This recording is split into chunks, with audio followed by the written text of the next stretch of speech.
when you, it used to be we were off the air, we're off the air. But when you consider our downloads, we're on iHeart, and our reach digitally, it doubles the audience. Isn't that something? I think it's amazing what you've done. What the digital part. Yeah. I mean, look, your office is involved digitally and online. Yeah. But I mean, just these are hard issues, and there are no great answers, and I think you do a really great service. Thank you. I think that if we could just one thing we love doing is gathering information. We just want to be able to give it to people, and we don't expect to be cops or prosecutors, but when we do a job and find people and you can't stand is when we hand over information. In the past, I'm talking about past, we really haven't tried anything with you guys. We don't expect you to go with what we tell you, but at least you can look at it and say, wow, that is, and go get your own stuff, right? But the ones that drive us crazy over the years, thousands down, and they just never show up. Over don't the do years, anything. Over the years, we have literally been responsible for 200 million. Oh, easily as far as money. But I'm talking about putting people in jail. The bad guys, they go to jail, and we've had really good relationships. Recently, Jay Lopez. Denver came down and grabbed him. I tracked him down to Douglas County because he had to be there for a different court.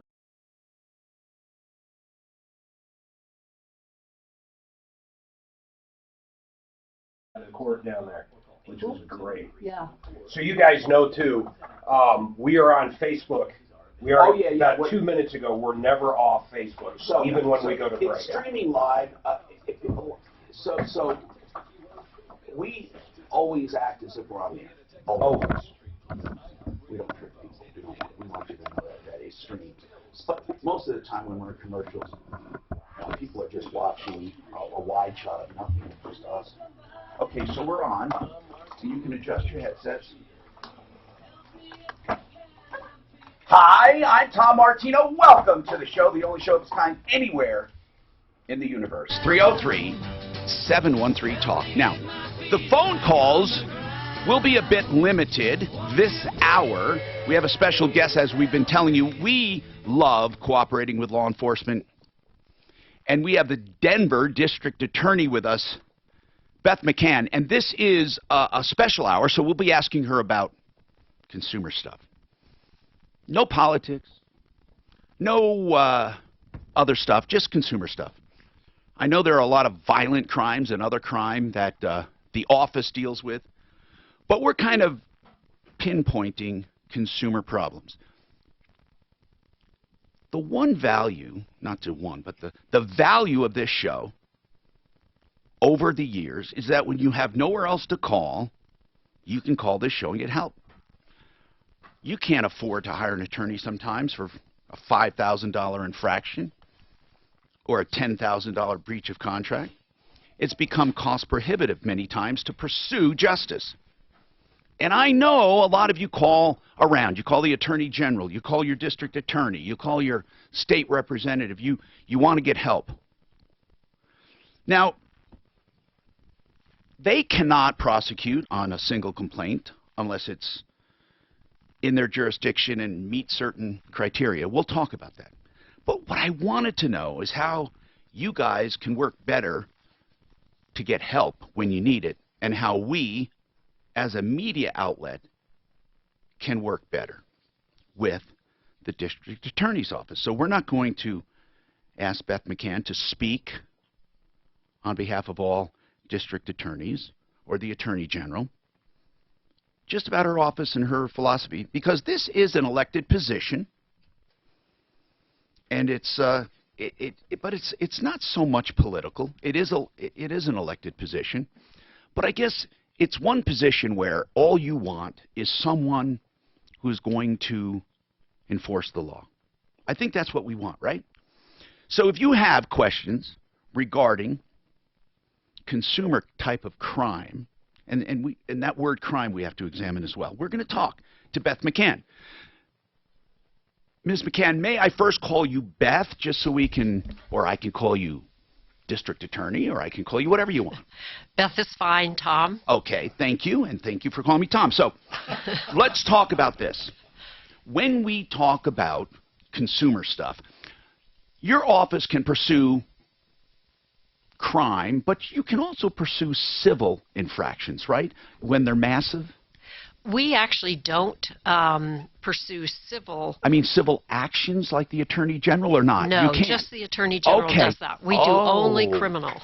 Okay, so what would fall under criminal and consumer type of crimes? So what we Or commonly... what do you call them? Yeah, well, we do call them consumer crimes, or we call them theft or fraud. Okay, all right. So depending on the circumstances, it can be when someone makes a representation and then doesn't follow through, that can be a fraud count. If it's they take your money and never perform, that can be theft. So it depends on the circumstances that we encounter with a complaint. So do you ever come across things that are simply not crimes, but they're just bad guys? I mean, how do you determine whether it's a crime or a civil infraction?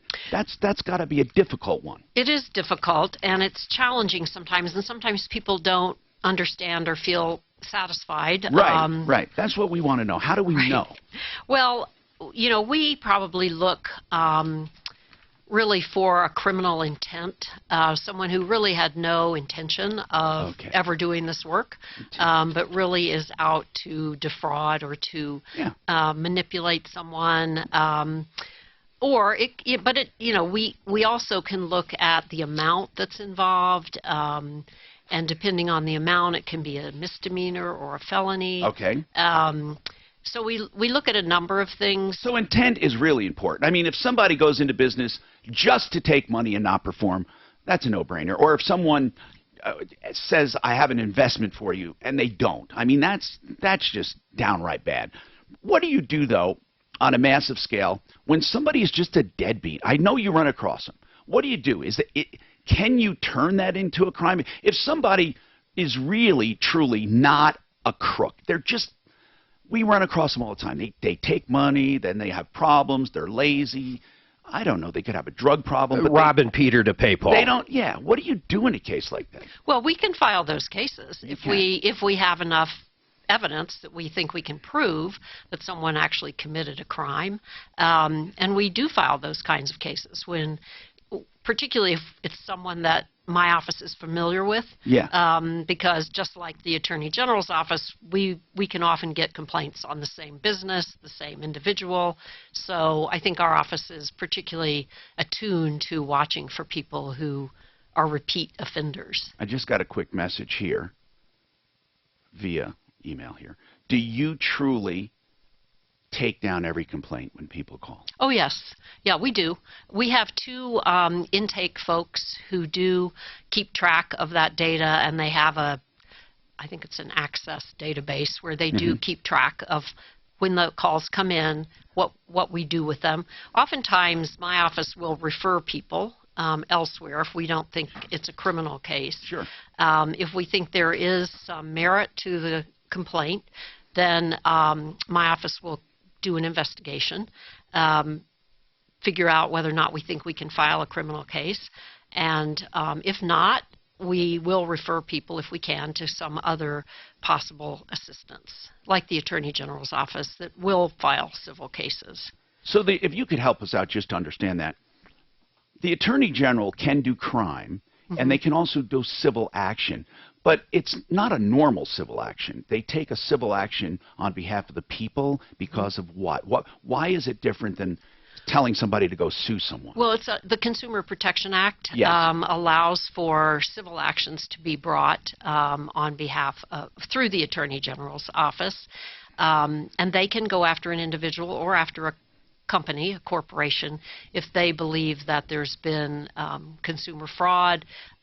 Usually, my understanding with the Attorney General's office is that they prioritize going after companies or people when they've gotten more than one complaint. So they do keep track, and if they get someone they consider a repeat offender, they will in fact go after them for damages. One of the problems we come across a lot here is you have a guy doing something. Let's just say he has the intent and he does something wrong, whether it's a contractor or a guy selling cars, whatever it is. But he's across jurisdictional lines. Okay? And it gets to be a problem because we hear someone say, well, that, I can only do it for this, or I can only do it for that. Is there any way you guys must cooperate, otherwise people can play the system. They take just a little from each jurisdiction. We actually had guys that have done that where not one office would take it on. What do you do in multi-jurisdictional cases? Well, that can be a challenge. Yeah. So my office really only has jurisdiction over crimes that take place in Denver City and County. Right. But we can communicate with other offices if there is someone who, or if you were to call and say, look, we've got this guy who is really going throughout the metro area, right. Then we can look at that case more seriously and see if we can make a criminal case here in Denver. But if there's only one here, you can't prosecute on the others right across the border, right? Is there a way you guys can work together and consolidate or not? Typically not, Wow. but sometimes, like in the case of a continuing criminal activity, like if a more typical criminal case where someone starts a crime in one jurisdiction and then maybe there's a high-speed chase or something of that nature, and it comes into another jurisdiction, we can consolidate those if it's a continuing criminal action.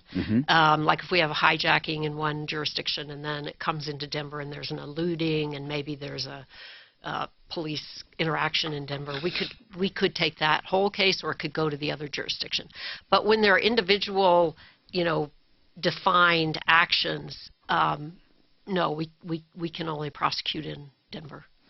So we're talking to Denver District Attorney Beth McCann. She was a state representative before this, House District 8. Yes. And did you like politics? Not really. And how long were you practicing law before the House? I was actually in the Attorney General's office. So you were there for a number of years, supervising the civil litigation section. So you know a lot about that then. Yes, and I also was in private practice for a while, and I was a deputy DA. So you have quite a bit of a public life, yes. As far as and so being district attorney. You have to decide what to prosecute and what not to prosecute. Nothing ticks someone off more than hearing, we've decided not to move forward with your case. And yet you can't move forward with every case. But then there have been silly cases, not with you, in the past, where a shoplifter they go after, and yet other people, in other words, people are trying to do your job, and they're an armchair quarterback, and they're saying, why the hell didn't you prosecute that? I mean, do you really? Okay, what do you look at to prosecute? That's what I'm going to ask. To take a case to prosecute, what do you look at? Well, first of all, I look at the law. Yeah. What are the elements of the crime that have to be proved? And we have to be able to prove a case beyond a reasonable doubt, which is the highest burden in criminal law or in law. Right. So look at the law, and then look at the investigation that's been done, all the statements that have been taken, any physical evidence, any medical evidence, that kind of thing, and then decide whether or not there's actually enough evidence that a jury could reasonably conclude that the person was guilty. So you can get frustrated too. I do. Yes. You in your heart, somebody's a real jerk and they did something, but you just don't have enough. Yes, that happens. Yeah, and by the same token, sometimes the police get frustrated with us because we can't file a case. I watch Blue Bloods. I know. I mean, I watch. I mean, but seriously, so it goes both ways. And sometimes you need more, and they can't find it. So you have your frustration too. I guess what I'm asking is, the complaints we call in with, you truly do. I'm not saying you act on them, but you truly do listen and run it through the mill. Oh yes, yeah. In fact, I just got an email last night from a woman I know about what she thinks is a scam. Okay, so good. That's good to know that you truly look at them. I'm emailing it to my consumer protection folks today to say, could you look at this? And by the way, if ever you guys need to know if we have anything, our records would be handed over to you open without any problem at all. Oh, that's great. I'm serious about that. And we've done it in the past. We have more coming right up.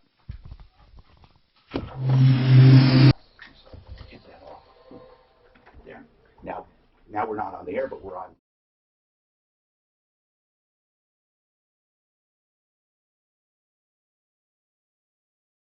More contractor scams now than I've ever had right now.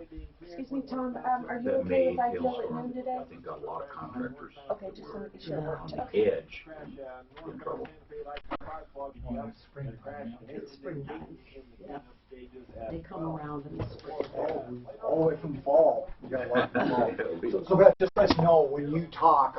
This is the camera that you're on. Just let us know. Okay. Should I look at that camera? You don't have to look. You can talk to Tom. You look good. I just wanted to just make sure that's the one he's got. Yeah. Yeah. Majority of them are your device elements. Of course, we talked to you about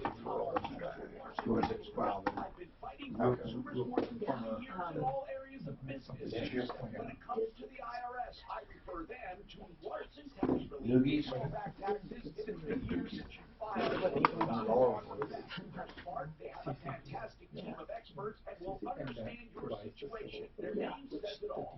So how was the real Peterman bus tour? God, until the slide had an issue. They just picked it up at my house, so they'll have it fixed up. But So I didn't get out the door quick enough. with the hydraulics. What, did it stay out or stay in? We got it to come back in, but then when we got home, it did it again. So Yeah. no, God, no, can you imagine? It just pops out. It was actually the opposite problem. They wouldn't go out, then they wouldn't come back in.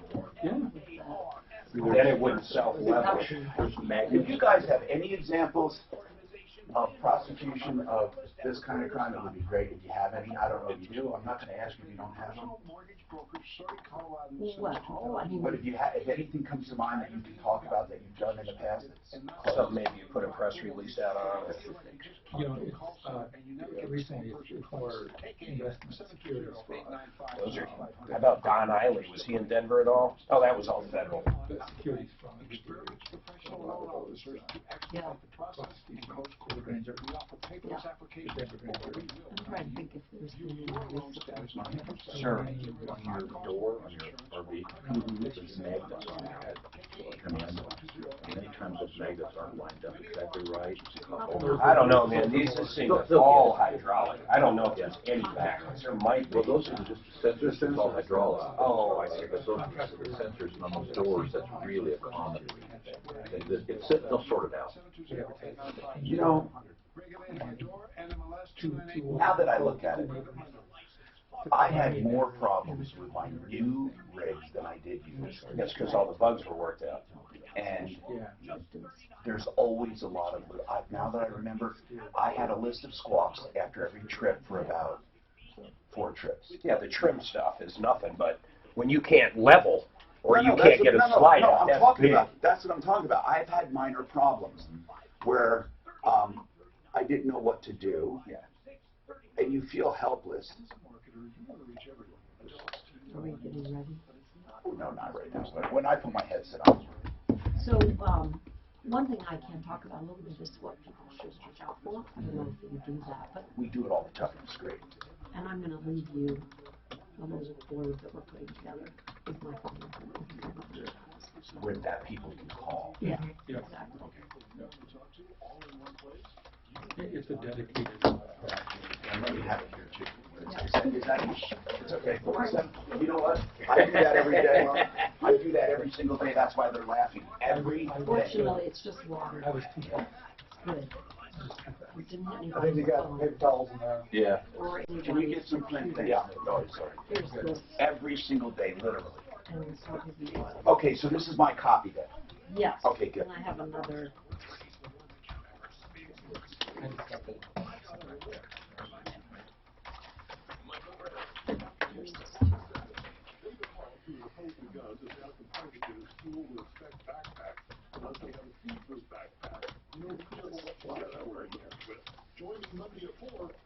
Mark, did you see I wasn't the one who spilled today?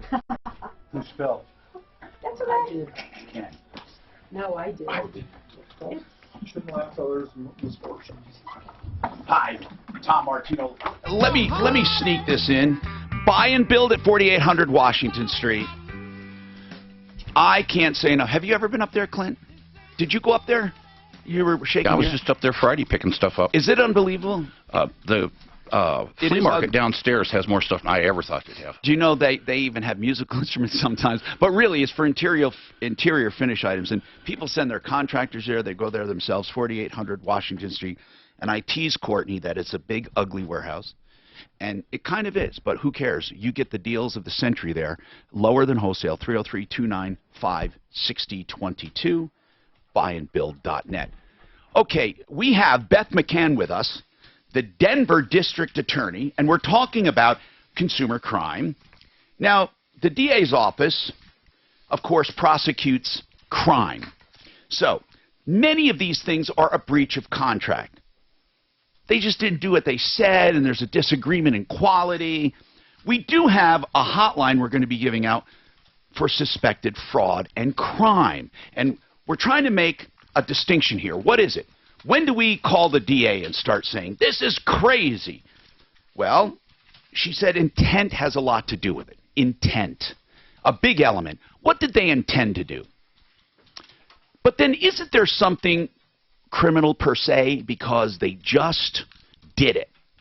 Well, yeah, again, we kind of look at all the circumstances of a situation. You know, when one of the things that make it pretty easy for us to file a criminal case is if they take the money and don't do any work. Right. Right. You know, then we're pretty sure we can prove that The way. Contractors Trust Act is pretty good if people would enforce it. It's a great act. Yes. Great law. And then if they do partial work, That's hard. that's when it gets a little more difficult. Sometimes, you know, we can certainly file it if we think we have enough evidence. But sometimes it really is a dispute about how much they said they were going to do, how much did they do, what was the quality of the work. Those kinds of things we're less likely to actually file a criminal case. Right. But we do look at those. So here's the thing. You know, we have so many cases where it's hard to evaluate. Let me give you a recent one here where a guy said to a woman, we're going to remove your asbestos. And, you know, she paid him some money. He went in there Friday morning. Now, I think, Mark might disagree. I don't think he said to himself, I'm going to screw this family. I think that he's just trying to make money, and he just doesn't know how to do that. I think Jim Johnson is a punk. He knew he didn't have any license to touch asbestos, and he ripped the lady off. But there are a lot of people that work without licensing. What I'm saying is I don't know if he meant them harm. I think he just wanted to make money cheaply and fast. So he went in and said, we did it. You know, he didn't do it right. I mean, he broke a lot of environmental laws. She had little kids that could have been severely injured. So we had it tested, or she had it tested. It was one of the most egregious airborne contamination ever. The house was kind of condemned. She wasn't allowed to move in, or she was told not to until they fixed it. But the guy did the work. He did every bit of it. Now, I understand what he did. He did it wrong, and he did it like that. What would you do, like, in a case? That wasn't Denver, but what would you do in a case like that? Operating without a license to deal with asbestos and contaminating her whole house should be illegal. If you look at stuff like that, where they did something wrong, is that a tough call for you guys, or what? What do you do in a case like that? Well, we would definitely investigate it. Right. We typically would send out the complaining person will fill out a form, and then will be interviewed, and then we also look at any physical evidence, you know, any checks, anything of that nature, and we can then, if we get the defendant or the suspect to talk, we take a statement from that person. That kind of situation is more challenging, though, because if he did the work and it was done poorly, it was done or dangerously. Dangerously, that is probably more of a civil kind of situation, or possibly environmental. An environmental violation that would be investigated by the Attorney General's office, or it could be also some kind of licensing violation that the city would investigate. Do you refer to other agencies yes. and say, we got a guy here, I think, I don't know, does the EPA have an enforcement arm, or do they defer to, they have somebody? I mean, so you would send it to the appropriate people if they called? Either that, or we would tell the complaining person to contact, we would give them the contact information. Now, some of the things we've come across where we think, crime, the contractors where they take money and do nothing. I mean, if the guy's doing it over and over and over, and you guys or the police did act on one we sent them. They did it very quickly, and they did a good job. I don't know the ultimate outcome, but we haven't heard from anyone being ripped off by this guy again. And then the other one is investment stuff. Yes. That's very, very challenging, especially with older people. Yep. First of all, what is a person at risk, and what do you guys do? Do you have a special place in your heart for that, or is that a priority? There is something called a person at risk. What's a person at risk? So it is a special priority for me. When I was campaigning, I talked about the proliferation of elder abuse. And we get those calls. I'm sure you do. We do too. So what is it? What is that? Well, in our law, it's someone 70 or older has a special place in law, as do people with intellectual or developmentally disabilities. Okay. So when I started, I did start an elder abuse unit, which includes people with its special victims unit. And I just recently was able to hire a specialist in this area who had been in the Boulder District Attorney's Office for 6 years and has really established a statewide and a national reputation for being aggressive on elder abuse cases, as well as those people with disabilities. So what she does, the Denver Police have also now established an elder abuse unit with 3 specialized detectives. So she works directly with them on cases that they're investigating and helps them do additional investigation if necessary so that we can file the cases. And then she either handles the cases herself or she works with some of the other deputies in the office to handle those. So we do give them special attention. We also, as part of that unit, have a non-attorney who goes out and speaks at senior centers, neighborhood groups, hands out literature, helps people understand what they can report to us and what they should report, and also gives them tips about what to avoid. But we do take a number of investment kind of fraud cases through our grand jury, through our economic crimes unit, and we're very proactive with people who are scamming other people. Now, some of the cases that come to mind, investments like, and this is where it gets difficult, a promissory note scam. Okay, you're going to buy a promissory note and you become the holder of the note, and then these guys go out and make loans to themselves and their friends, and basically it's a scam. I mean, they're just pulling in money. Another one is just a flat-out Bernie Madoff type of thing where they don't invest anything. Have we had any big economic crimes? I seem to recall Don Eiley, huge. Yeah, Don, but that wasn't 10-12 million. Who prosecuted that? Well, it was federal. That's right. That's right. This was a payroll service not sending in the checks and literally not sending in the money and absconding with it. So do any big economic crimes come to mind? Have you guys handled? Well, I can't specifically name one that has happened since I've been in office. I know last year we had 4 or 5 that went through the grand jury. Really? Yes, and we did get indictments. They're probably not people that you would have heard of necessarily. Right. But they are people who operate in Denver who promise big returns on investments and don't actually have any intention of returning an investment. Another complaint we get concerning the elderly, nursing homes. Mm-hmm. So what do you do in a case like that? Do you guys look into that? Oh, yes. Yes, we do. We, unfortunately, have seen a number of sexual assaults and assaults in nursing homes, which is a different kind of, I mean, that's more of a violent crime. Right, exactly. And they are difficult cases because often the person who has been assaulted was assaulted because they weren't necessarily very articulate Right. or may have an intellectual disability. But that's exactly the kind of case that Jane Walsh in my office takes a very hard look at, because we feel very strongly about these predators that take advantage of people who are in situations where they aren't able to represent or defend themselves very well. And, we also, when I was out at one of the senior centers, Windsor Gardens, which I'm sure you know, and we were talking about these phone calls that people get. You ask how many have gotten the IRS phone call and phone calls like that.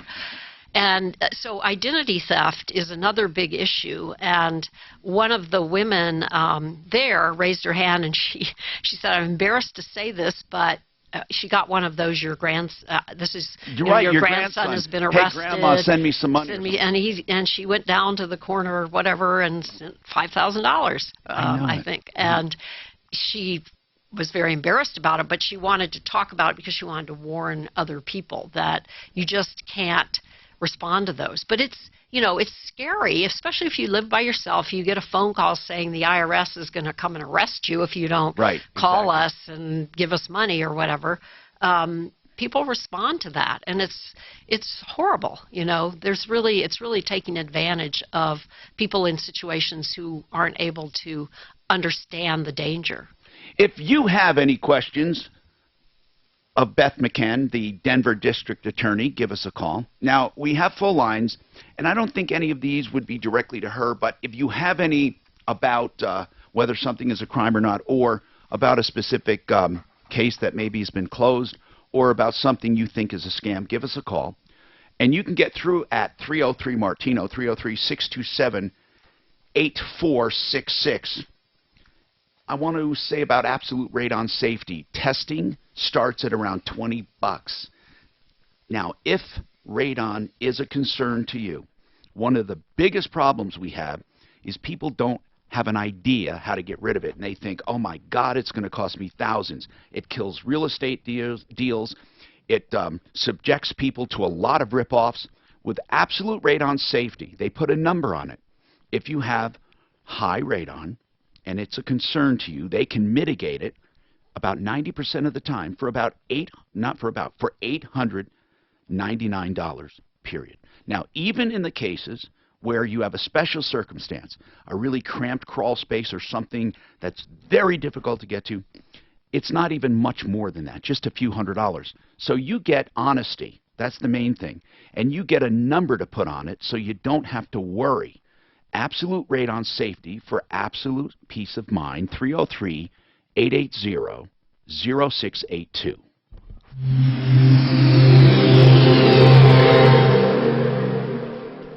As far as elderly, I can't tell you how many times we have people who are taking relatives many times, going and start cleaning people out. While they're still there. Oh, God. That's very common. I mean, I really appreciate you doing this. Here's one thing. We didn't have any deep, dark agenda except just to get to know you, and also to let people who listen to the show know that they can call and put in a complaint. You probably get the majority of complaints like we do, things that are just impossible to do anything about. It's so frustrating. It is frustrating, yeah. But that's why I think your show serves such a useful purpose, because you actually do track people down. We can warn people. And see, here's another thing. You're the communications director, Ken? Good. So if you contact us with things like this, or any special campaigns, or maybe seminars or meetings, we'll publicize the hell out of it. Well, and what I'll do is I will put you guys down on my media list. Oh, for sure. And we probably are already there, but if not, but I mean, you can literally come on and if she's making an appearance or if you're having a special event, you can come on and promote it anytime. And we have an audience that is reactive to specifically. Interrogatory and stuff. I apologize for this furniture, my God. I mean, I know, He's gonna know it's you. Yeah, but I got a feeling, he was in the middle of a divorce right there, and everything else. I wonder if he's even here still. Oh, really? I bet I get up there and. How do you know that? Because he was, if I couldn't got him on that day, he was gonna be in court on Friday for the. You actually talked to him? What? You talked to him? At the door. Oh, No, I knew about the reason I knew about the divorce was through, Kelly. Okay.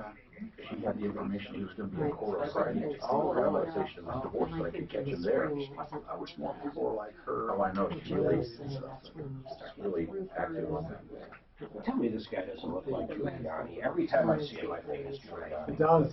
Yes, it In does. every picture he ever taken, cut in every picture. Yeah. Yes. But he doesn't have any much to hang around for because his wife did something with him. I think he's a badass. I think that's. Giuliani, I agree. He could have done something with him. He was part of the cabinet for a little bit, wasn't he? Or he transitioned team, I think, just the transition team. Yeah. What's his name? Governor of New Jersey. Yeah, we should definitely. Chris. I like Chris Christie too. He needs to lose a little weight, but I like him. I think that bridge thing was really hot. They picked it up The picture's already. okay. I just like having, kind of like having that little. Century. It's more like a. Guided injections. Only MDs deliver the injection. Yeah, I mean. More experience than any other provider in the country. Why would you go to a clinic with no MDs at all? Centennial Schultz can help you with painful joints, knees, hips, back. Yeah, just keep your checklist inside the Sharpie. He's kind of a friend. Exactly what Tom said. What I do, I I know. seem to find all the stuff. 9201.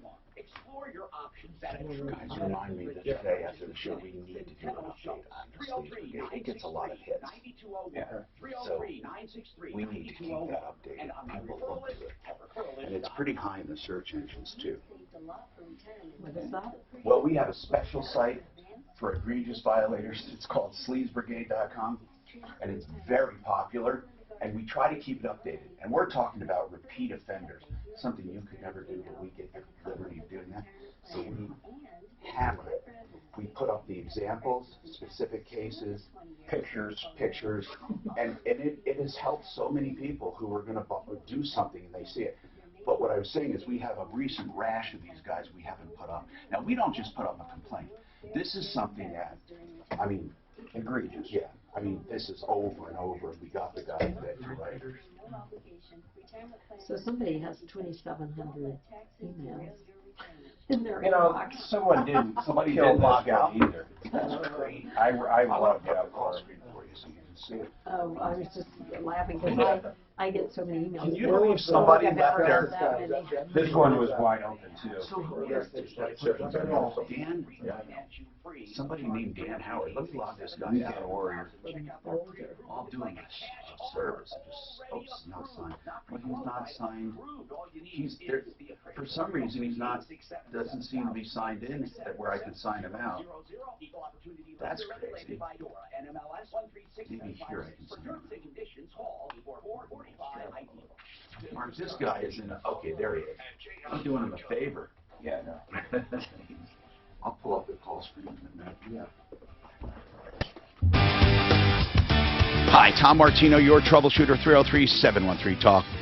You know, LED lighting, this thing is a no-brainer because if you convert, you save money. It's that easy. And the government pays for some of it. Now, Mark? That, along with the utilities company, pays for some of it. They pay for like 50% of it with the utilities. Okay, so listen to this. There have been some companies with a giant warehouse, or you don't even have to have a giant warehouse. Okay, buildings. 2,000 square feet or bigger. Now listen to this. They can get up to half of the installation credited to them. The other half, they take out a loan, and day one, the money they're saving pays the loan plus puts money in their pocket. Then when the loan's paid off, it's all savings. There really is no downside. You save the environment, you save money, and you take advantage of programs out there. It's front range LED lighting. FrontRangeLights.com. How easy can you get? 719-262-2451. The 719 number is Colorado Springs, but they serve the entire Front Range. 719-262-2451. So we have Beth McCann with us, the Denver District Attorney, and she comes to us through government and through serving at the Attorney General's office and a Deputy DA. We've been talking about consumer crime, for lack of a better word. They only do crime.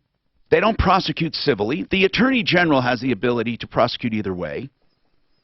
We talked about some of the fraud going on and people at risk, 70 or older, or those with intellectual disabilities. If you have any specifics that you think or I think would be appropriate, I'll let the call through. Meanwhile, I will get to your calls, however. And Suzanne, we did have some emails. The latest one, you sent me a question. Okay, dementia and people with dementia. Somebody claims here that, and this is what I wonder, what do you do? Because I don't know how to handle these. My brother was talked into signing something. He has dementia. They took advantage of him. Is this elder abuse, and do you look into something like this? So we will look into it. It could be a crime. We struggle with the problem that we need to have witnesses that can testify, and sometimes it's difficult with people who have intellectual disabilities. And also, you know, it's family against family. They could be arguing over money.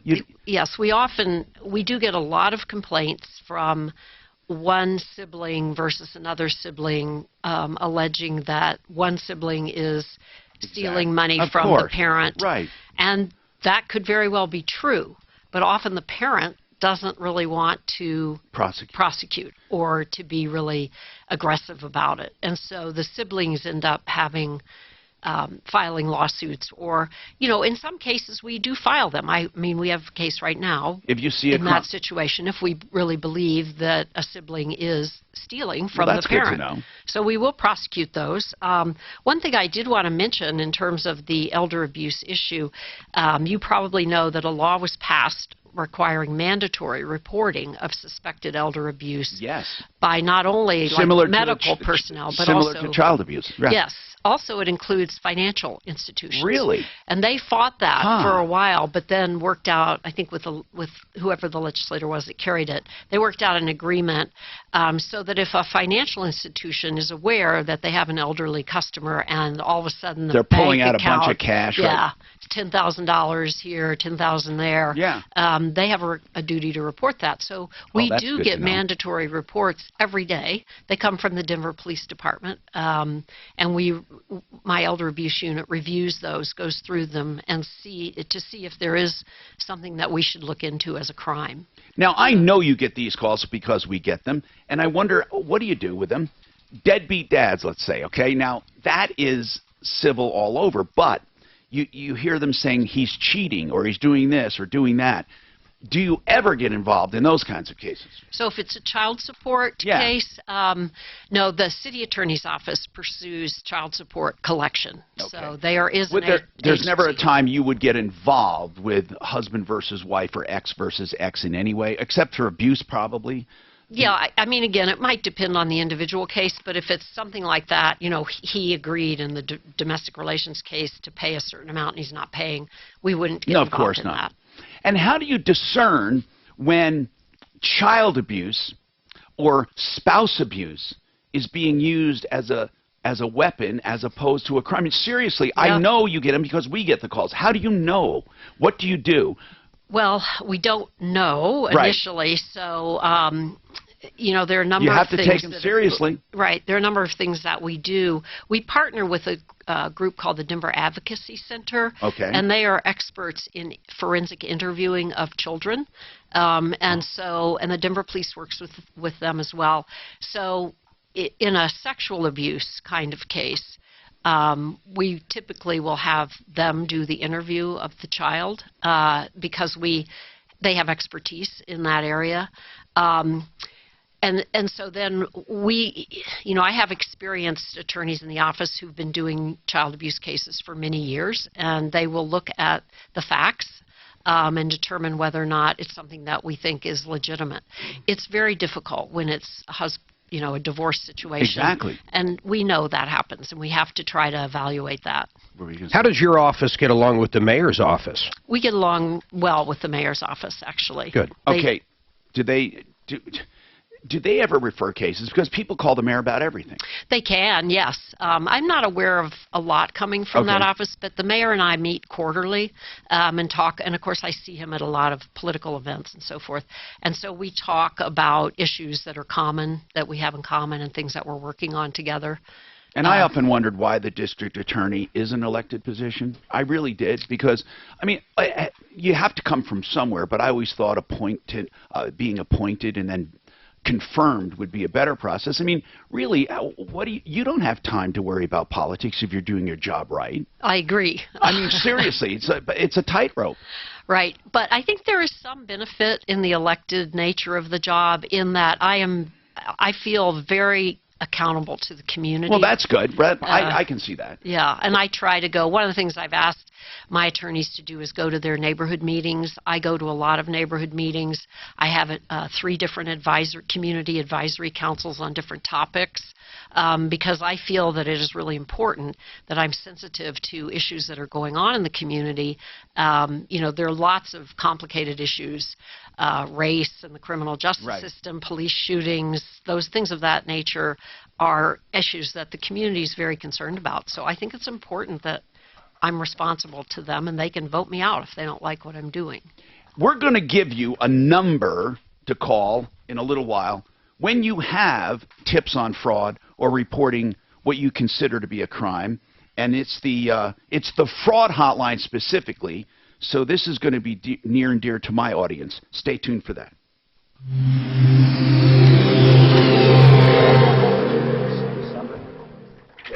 It's the fraud hotline for the Denver DA. So how did you get involved in this? Oh, Were you man, scammed? I wanted to be a lawyer, but I was working for a newspaper, and I did a story because I was ripped off in a car deal. It was a very simple thing. Somebody bought a car from me, didn't make the payments. I was a minor. I actually was working as a cub reporter, they called it. In those days, they had literally kids doing internships. So I wrote this story and how I solved the case. In New York at the time, if a 17-year-old, because so many people were taking advantage of being a minor, the law said as a 17, if you're in your 17th year and you make a contract and you do not rescind it within so many days of your 18th birthday, it is confirmed. It's affirmed. So they did this crazy law because of so many kids taking advantage of merchants and stuff in their 17th year because no one actually looked at their driver's license. They would sign contracts and then say, screw you, I don't have to pay it. So somehow I found this law and prosecuted it. You know, I took her to court. I waited to the 6th day after she was 18, and then I was granted a judgment, and I wrote about it. And then people started writing to me. This was in upstate New York. So I got an interest. So then I would take some of the letters and do another article. So when I was going to college, they let me continue that. And I just got so much knowledge. And then, of course, I was going to school. And so I was doing TV and radio. I was working for a newspaper, and then this TV station asked me if I could do it for them, and the radio station asked if I could take questions for them. So that's just how it happened. And it was before anyone was doing it. It's like many years ago. I mean, that was 40 years just in Denver. I was only 20 when that was going on, maybe 19 or 20 by the time I was already entrenched in consumer stuff. And then I never finished school at that time. I went back later. But as a challenge, I took the New York bar and I passed it. But it was right. It was in those days. I remember there's one of our top attorneys. You had to have so many hours in the profession. Did you know there was no prerequisite in New York? If you look it up for law school, back whenever this was, this was in the 70s. Okay, if you had so many hours in the legal profession, so legal secretaries and stuff would take the bar. And so somehow it came up in conversation, and somebody challenged me and did it. And it didn't count for anything, it was just a joke. So, but if I had, at the time, had I had the hours, then I could have combined that to make it something that I did. So it just became a passion for me. And a lot of it was watching my mom get ripped off, you know, as a single mom. raising 5 kids. And so, yeah, it was a challenge for sure.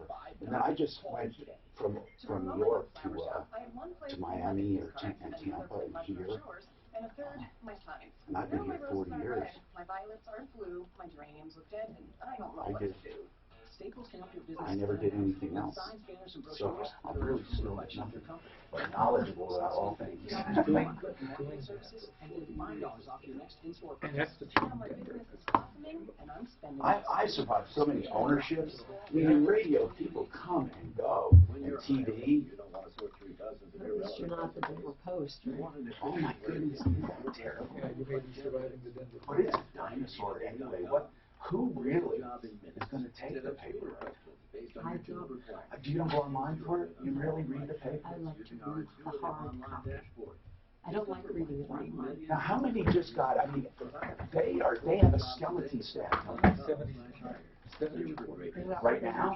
Well, that's a lot actually. I wouldn't think they had that many. Well, they used to have 200. Oh, they had 200 some just a few years ago. Wow. Oh yeah. Oh, that. They built a whole newsroom. They built a whole newsroom to have all these reporters, and you walk in there like 2 months ago. You could throw a baseball. And what are they going to do? Are they eventually just going to dissolve it? What are they going to do? I don't know. I heard Somebody buys them. shoots my pie. That's what I've heard. The savior. Because he lives, he cares about Colorado. That's what I meant. He is, truly. Yeah. Look what he did with the Broadmoor. Holy. Well, he also bought the Colorado Springs Gazette, and he's really built that. He's adding reporters. Hi, Tom Martino here. Welcome to the show. 303-713-TALK, 713-8255. The Raleigh House has established a hotline for people with addicts in their life. If you know someone with a drug addiction, the wonderful thing about this is you can get help. And you don't have to enroll. You don't have to obligate yourself. This is a free informational line, okay? No obligation whatsoever, but you can ask any question about cost, about methods, not just of the Raleigh House, but anywhere. Raleigh House is proud to talk about their treatment facility, but this is talking about everything, including the free program at Salvation Army. And also, how do you approach an addict in your life? How do you know there's a problem? What do you look for? 720-893-5559. 720-893-5559. TheRaleighHouse.com. We have District Attorney Beth McCann with us, and we've been talking about consumer crime and things relating to consumer crime. And I'd like to know if the marijuana legalization has complicated things at your office or not, or has it made it easier? Well, we have some crimes associated with marijuana legalization. Like what? Well, there is still a black market, right? To some extent, and we have people growing it in their homes, and I think it's hard for law enforcement because you are allowed to grow a certain number in your house, even for recreation, right? Even for recreation, and so knowing whether or not what's being grown and possessed is legal in a home is difficult, and then. As is true with any illegal drug deals go bad, so you end up with people getting shot, people getting robbed, people getting burglarized. But in terms of the consumer issues, I don't think it's really impacted that particularly. And I think overall the implementation of marijuana legalization has gone better than I thought it would. I think we've had fewer violent incidents than I expected, but we've had this problem with monitoring who's growing it and who's selling it to whom outside of the dispensary situation. And do you agree with it? Do I agree with legalization? Well, that's a political issue. Well, no, yes, of course it's somewhat political, but I mean, here's the Fed saying you can't do it, and here's Colorado saying you can, but as law enforcement, what do you think? So I think that the people of Colorado have spoken, and they passed it overwhelmingly.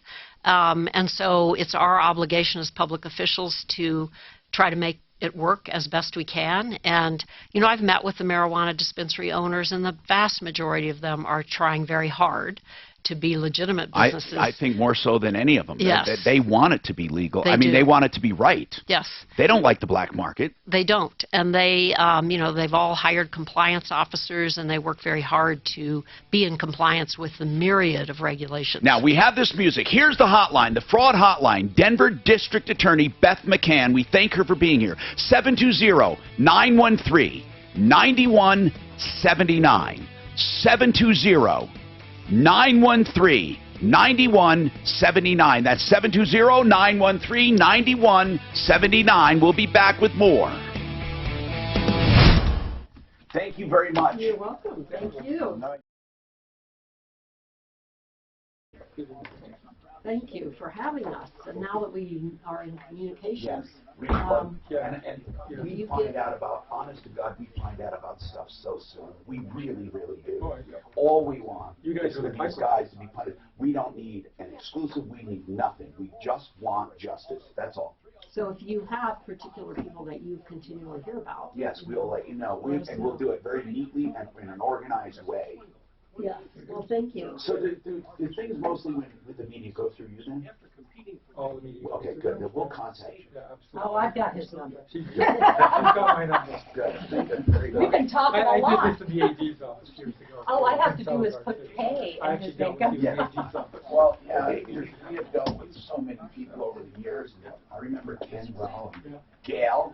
And Gail? Yeah, Gail. There's something that backfired on her. She started an insurance hotline, and I had her in to discuss it. And in the course of the conversation, realized that she established, this was really fair. She established a hotline for consumers to turn each other in for insurance fraud, meaning you're cheating the insurance company. I thought it was for consumers who are being cheated by insurance companies. Oh, wow. It was just the opposite of what I thought. And I said, are you kidding Like, me? yeah, what are I you thought, doing? what, yeah, like to help insurance companies. I said, because they were, man. do you remember the massive campaign they did about insurance fraud and how that's why your rates are going up? Yeah. That was the song. Oh, Thank you very Pleasure to much. meet you. Nice to You meet might warn people in the spring. We do get a lot of roofers and landscape. Oh, my I'm God. sure you know. We got all that. It's the time. Yes, we will. Thanks for stacked here. Yeah, the weather in Denver, you don't know, Thanks, Phil. All right, what see you ya. should be wearing. Okay. I got Dr. Christopher coming up. He'll be here in a minute. He's already here, so Doc's going to grab him, bring him up. And then Clint, you're welcome to Okay, take then this we shirt can off. take off all Centeno, which you told me. Yep. I already did.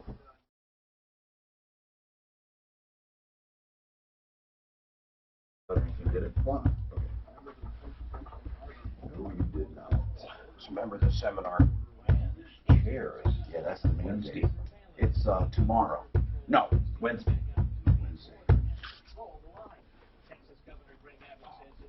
She seemed like a nice woman. Oh, You- yeah, you yeah. don't- You can tell she's for real. I mean, she's absolutely for real. Yeah. That's all I wanted to do, is get to know her. Now we Go ahead, Dan, you're gonna have a complaint. No, on that seminar and stuff, make sure you tell Marriott, but there's like 3 Marriotts in the tech center area. Oh, what I said was, let's see. Well, we always say call to get scheduled. Yeah, but I mean, just where it's at and stuff, because I looked Yeah, at the but Marriott. what did I call it? I called it something. Denver Marriott Tech Center. I think that's the actual name of it. Okay, but there's like I think I cut and paste the actual name. Look to see if that's the name. Denver? Marriott Tech Center. Yeah. This chair, Dan? Does it lean this way? Something? God, it's just killing my back. So today, they took me out of the chair. Today in our meeting, we had a meeting with the big boss, and they wanted to know about this agitator. Syracuse, 4900 South Syracuse. That is actually called the Denver Marriott Tech Center. Right. Mark says- was asking What about. was It says, So on Syracuse. be aware that there's 2 other ones, according to Dan, on the The agitator. Filipino show. Dan, Yeah. agitator. He doesn't like cops. You know, most cops are people too. And there are people that can destroy lives. Since 1985, we shop through Saturday.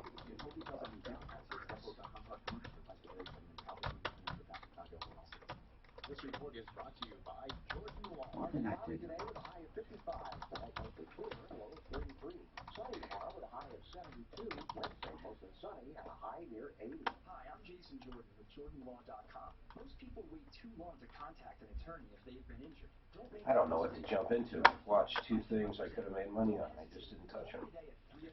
You think it'll break 400? It's right on the cusp. Is Amazon still a buy? Everyone's saying. It just went up a ton today. It's almost 1,500 again. I would have had you in there at 1,200, man. If your account was up, you would have had $200 a share, no doubt. I call Amazon safe money. The only thing that's going to kill Amazon is if the feds come out and fuck with them. Say they're a monopoly or something. So they're looking at that. I just started that online tutorial you told me about, Mark. Which one, sir? For Ameritrade. Oh, good. Yeah. Yeah, really interesting. I've always been interested. I took a great class with Ameritrade. It took me about 10 days. It was just purely fundamentals. And then what I did is I started day trading fundamental stocks, and I always figured if I got caught up really bad, those stocks will eventually go up and I can get out. There you go. Hey, Doc, how are you, sir? Hey, there he is. I told him he's going to have a seminar full of my high school. Monday. They all are signing up. Why am I Well, they're all talking like a fool? That's I right. asked what the day was. Pardon me, Mark and Tom, failure to launch kid, signed a high interest loan on Friday. He wants to give you guys an update.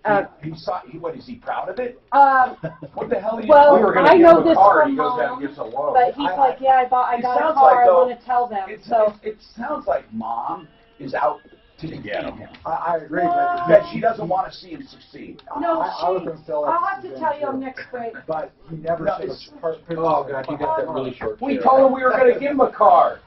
This kid does not understand money at Oh, all. he's got scrubs He's on got to go today. bankrupt. Work it. He's got to go bankrupt. I He's put got your like jacket back behind you. There's a letter for you. Headphones to Hey, the he show. really One sucks. when you're talking over. that's the dumbest thing he's done yet. What, you talked to him? No, I'm just saying. I just Well, how do you know it's dumb?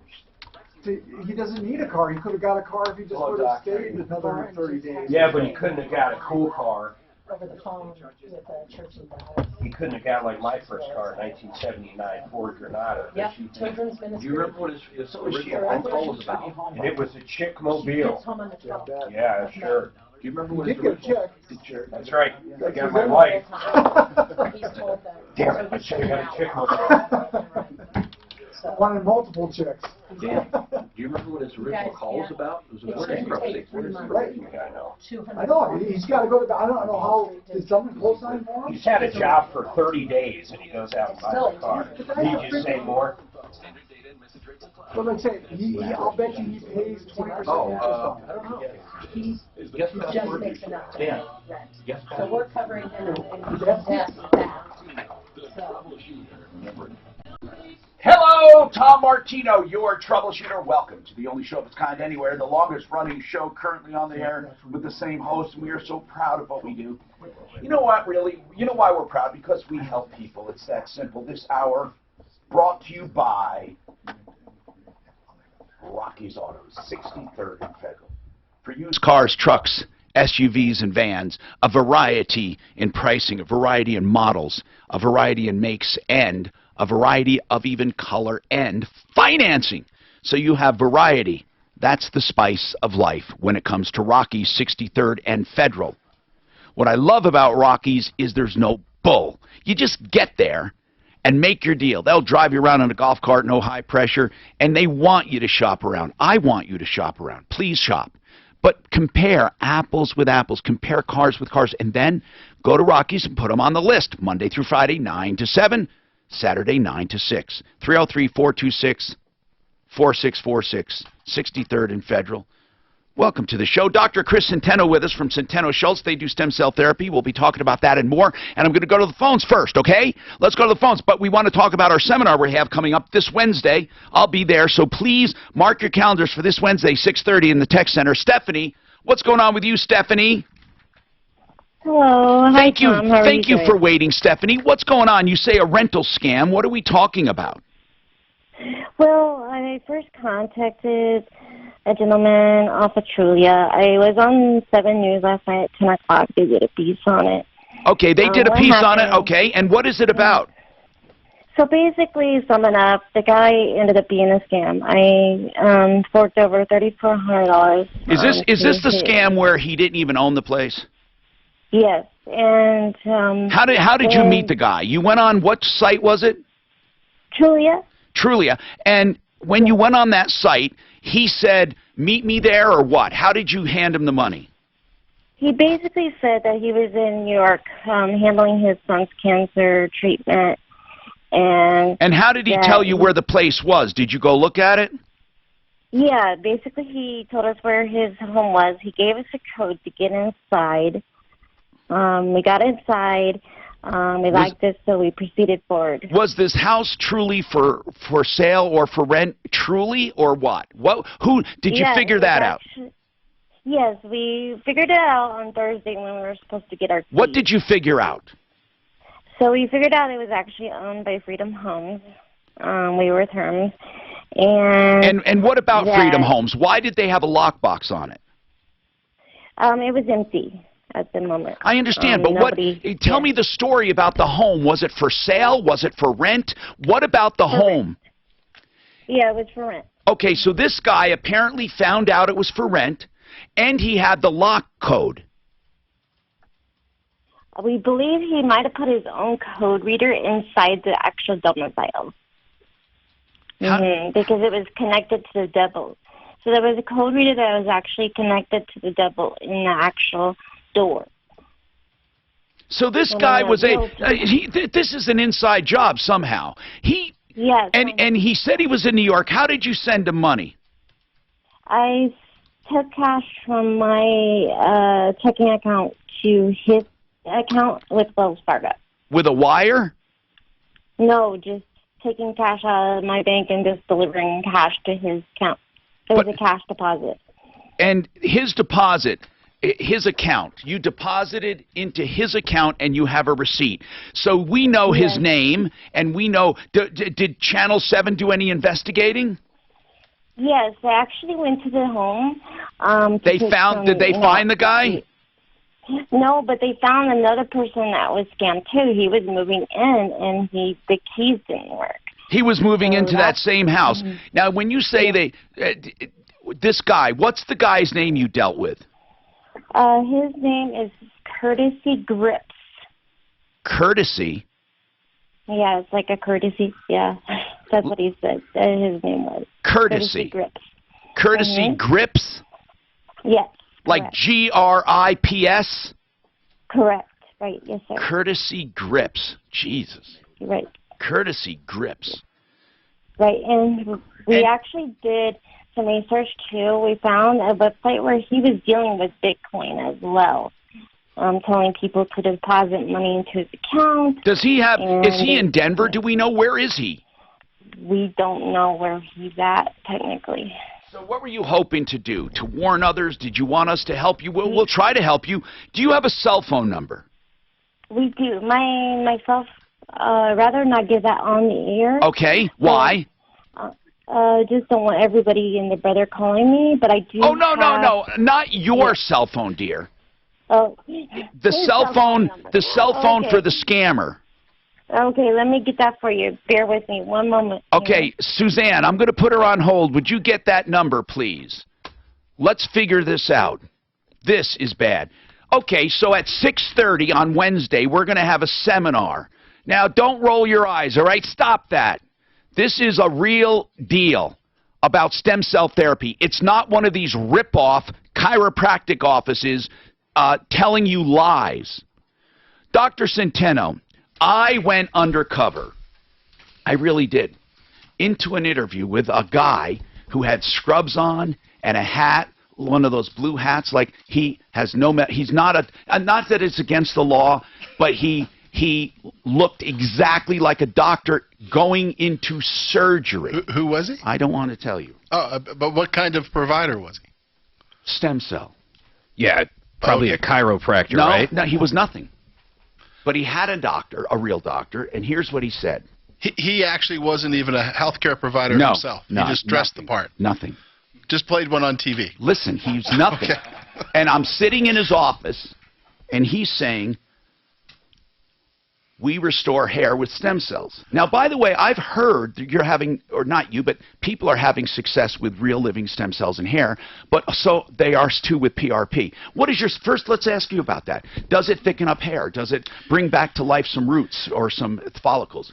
Yeah, the only study I know of is with PRP on hair, and it did seem to work in certain types of male pattern baldness. So, yeah, it did seem to increase the number of hairs per cubic inch or whatever it was, or square inch. But on stem cells, there's really nothing published right now in that area. And so you haven't done anything? No, our focus is strictly orthopedic stuff. We don't get into anything else. All right, so here's what happened. He said, yes, we have complete success guaranteed, even better than a hair transplant. Okay, so I said, okay, fine. And then I said, and he says, and we use amniotic fluid, and our provider says it's jam-packed full of stem cells, okay? First, you know that's not true. Yeah, it's all dead stuff. Right. And but there are some growth factors, right? There's some growth factors, like PRP. Yeah, like PRP. Like expensive PRP. Right. So then he said, this stuff is amazing. He says, you know, you don't need surgery anymore. He said, this is what he said. He pointed to his elbow and said, in fact, if you have a bad elbow, it'll grow all that stuff back together, grow new tissue and new tendons, and you never need surgery. And it always works. That's his words for it always works. Yeah, and that's the problem right now is listen, these are tools. There are real stem cells in bone marrow type treatments. The amniotic and cord stuff is dead tissue. And then there's PRP, which is your own platelets. So yeah, these things can work. Do they grow? Do stem cells grow new tissue? They can in certain circumstances in the right patients. But for instance, if you go in with severe knee arthritis, ain't going to happen. So what does it do when in some cases it can grow tissue? In the cases it does not grow tissue, what is the benefit of stem cell? Yeah, we believe what's happening that are allowing people to have 2 to 5 years of great increased function, decreased movement, pain, everything, is that it's cleaning up the microenvironment inside that knee that's kind of toxic. It's taking it from a toxic witch's brew of nasty chemicals and turning that around. Does it reduce inflammation?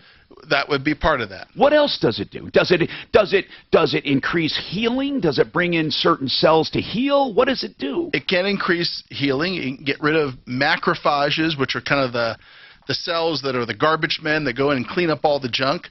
Sometimes those macrophages can become what's called activated and start cleaning up too much stuff, i.e. breaking things down. And it can reprogram those and change those into the right type of macrophages. So there's good things that are happening in those knees with severe arthritis. However, you're not getting complete cartilage regrowth. And be very careful. If you see before and after knee x-rays, I did this on my knee this morning, and I'll show you guys the picture.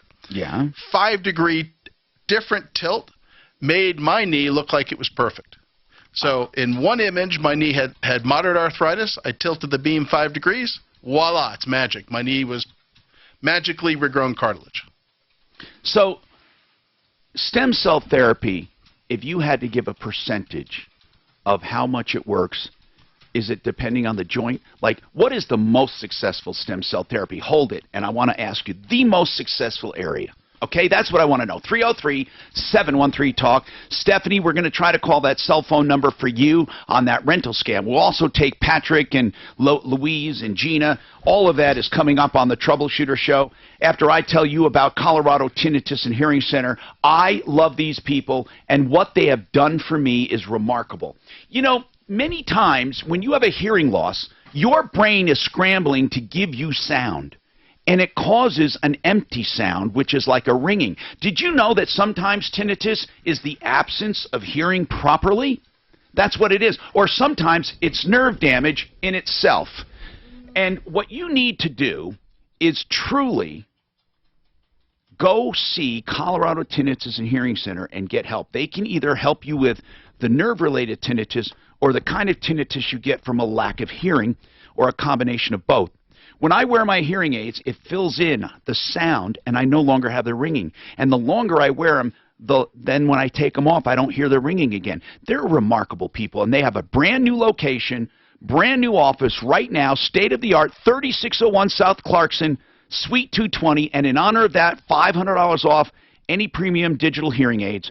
Go see Dr. Patty and Dr. Lisa. It's South Clarkson and Hamden, okay, in Inglewood. Give them a call, 303-534-0163. There's always free trial periods with any instrument, 303-534-0163.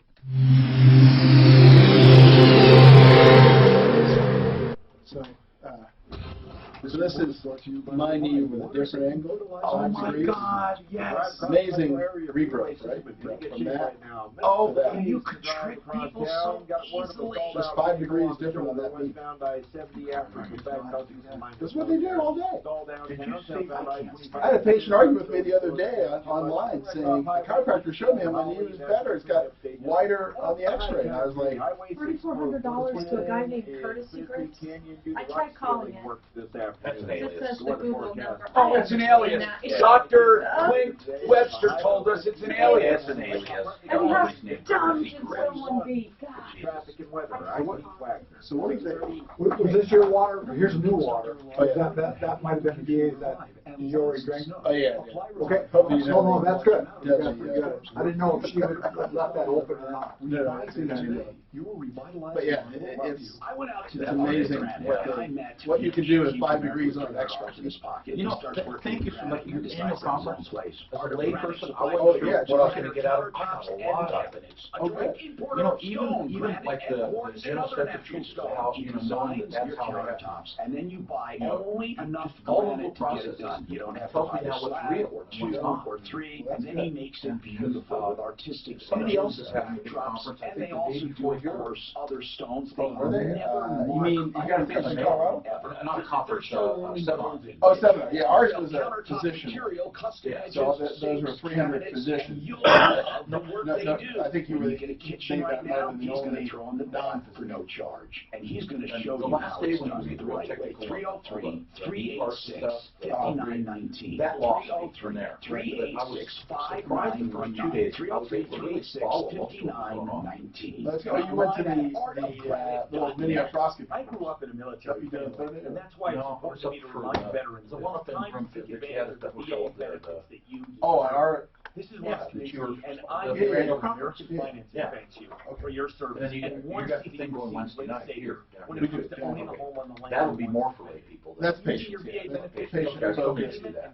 Yeah, that's patient focused. The one there, there was 300 physicians from all over the world. If you're already in a It's mortgage all pretty. problem, you can refinance Everything from not so technical to very. I got a lot of Well, that's good. You were able to. They might be up in Yeah. one point, I was in 33, where they, and there's jobs, maybe they're doing this stem cell stuff. They're, I mean, it wasn't long. Yeah, that's why our fellowship does so well. I never We have understood free why slots. they gave Per a year. lot of the big money. We take 10 doctors in, we train them for the whole year.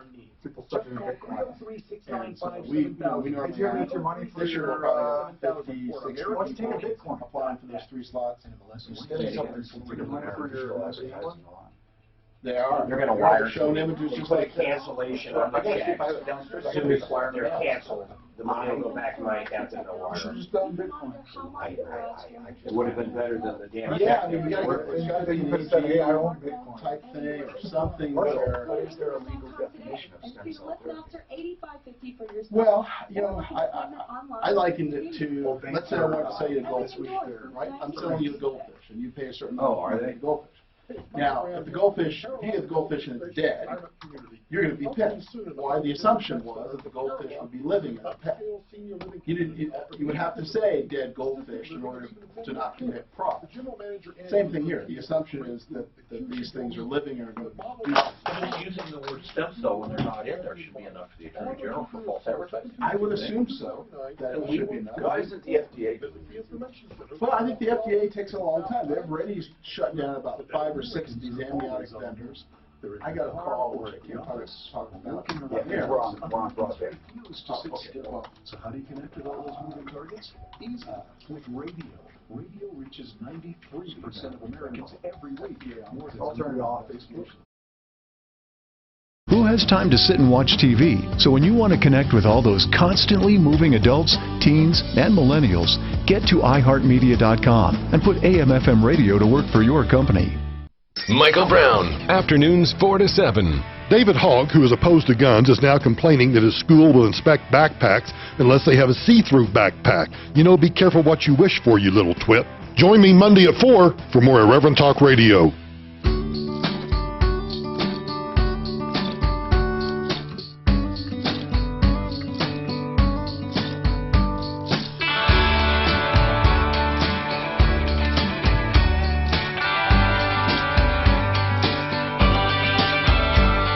Tom Martino here, 303-713-TALK, 713-8255. We're talking with Dr. Chris Centeno about stem cell. And speaking of that kind of stuff, I love when people have new stuff. And Aurora Orthodontics and TMJ, I love the new orthodontics. Now, they do it for kids and adults. Now, the kid part I'm not going to mention right now. My kids are on it, and I pay so much a month, $280 a month for both kids. And I'm going to save a ton over regular braces because they'll only need them a short period of time. And let me explain how it works with adults, though. And just know that it also works with kids, but with kids they take more time because adults can take more adjustment. And here's what happens. If you go in with crooked teeth, instead of getting veneers for 50 or 60 grand, just the front teeth can be 25. You know this if you priced it. Instead of just doing that, what they do is actually have expanders they put in your mouth at night. They're soft. They're really soft, and you put them in, you just sleep with them, okay? And it gradually expands your palate. Dr. Kent Lawson has proven that your palate can expand, does not need surgery. It still can expand. Your teeth get straightened. Your jaw becomes aligned. Apneas go away. TMJ goes away. And your teeth get straight. Then toward the end, for the finishing touches, what he uses is Invisalign. Now, the whole procedure, what would you think that would take from very beginning to the very end for beautiful teeth? 2 years. He has major case histories he can show you. Please give them a call. Aurora Orthodontics and TMJ, the new orthodontics, 303-690-0100, 303-690-0100. So we were talking about stem cell therapy. I got a quick question for Dr. Centeno. If you have any questions, call us. It's very important you mark your calendars, April 11th. We're going to be at the Denver Tech Center Marriott, okay? It's the Marriott Denver Tech Center, 4900 South Syracuse. That's Wednesday, this Wednesday at 6:30. Please call to register. This is going to be no holds barred. Any question you have, 303-429-6448, okay? 303-429-6448. Stay tuned. I asked him where the most successful cases have been on the body when it comes to stem cell. But right now, Louise, very quickly, let me take you, Louise, because I'm trying to go back and forth. People have been waiting. And did anyone call that scammer yet? Oh, you tried. I did, Tom. It's a Google number. And it just doesn't go anywhere. Courtesy Grips is unavailable. I want to get Stephanie's information, though. And again, maybe we can talk about this and ask her who covered it on Channel 7. And she has a GoFundMe to help herself, and you can get that. It's very difficult to push people's GoFundMe sites, Suzanne, because... Yeah, I know, Tom. Oh, my God. She just asked. I was like, I know we have such a tough time. Is she just flat broke? Yeah. Put up her GoFundMe. Okay. Louise. Send your email. Louise, what's going on with you, Louise? On March 23rd, I was driving down West Abrienda while I turned from... You were driving where, dear? I live in Pueblo, Colorado. Oh, okay. So you're driving down the street. I don't need to know the street. What happened? Okay, a city tree that is in the medium, came right out and attacked you, right? Yes, it did. It was like an explosion underneath. It lifted up the front end of my truck. Wait, you mean that? A tree came out and hit you? A tree? A tree came out. It fell. I know. I'm just kidding. Yeah, and it was really, really frightening. It was like an explosion. Whoa, and, whoa. The front end of the truck, and I drive an F-250 Super Duty truck. Okay. Okay, well, that's what comprehensive is all about. Comprehensive insurance. Sir, now I carry liability. Only. Okay. I am a 65-year-old lady. I don't move my truck a great deal, but I do use it. Okay, I go back and forth to the doctors. I go to church. Oh, no. And I make cupcakes and stuff. So let's get right to it, Louise. You're wondering, is anyone to blame? Can you collect? And the answer... I can't. I've gone to the insurance company. I've gone to the city manager. I just came back this morning from trying to see the city manager. You know. But why would it be their fault? It will never be their fault. Sir, the trees on that row, and I believe I sent you the picture. Now, I took my old age pension, which is $225, and I paid $180 to have a tree specialist come out. Yeah, but if a hailstorm hits you at a Walmart parking lot, it's not Walmart's problem. Just because the tree was on there, I don't know where you're making that leap. What do you mean when I'm making that leap? It's on city property, sir. The tree is dead. It has not been maintained for years. None of the trees on that row have been taken care of. Okay? They are neglected, period. The trees are dead. They should have been removed a lot sooner. They should have been removed years ago. Yeah. The problem is municipalities have a get-out-of-jail-free card, and we're not responsible card. So really, the simple answer is there's nothing we can do to help you. I mean, really, because it's a municipality. They can't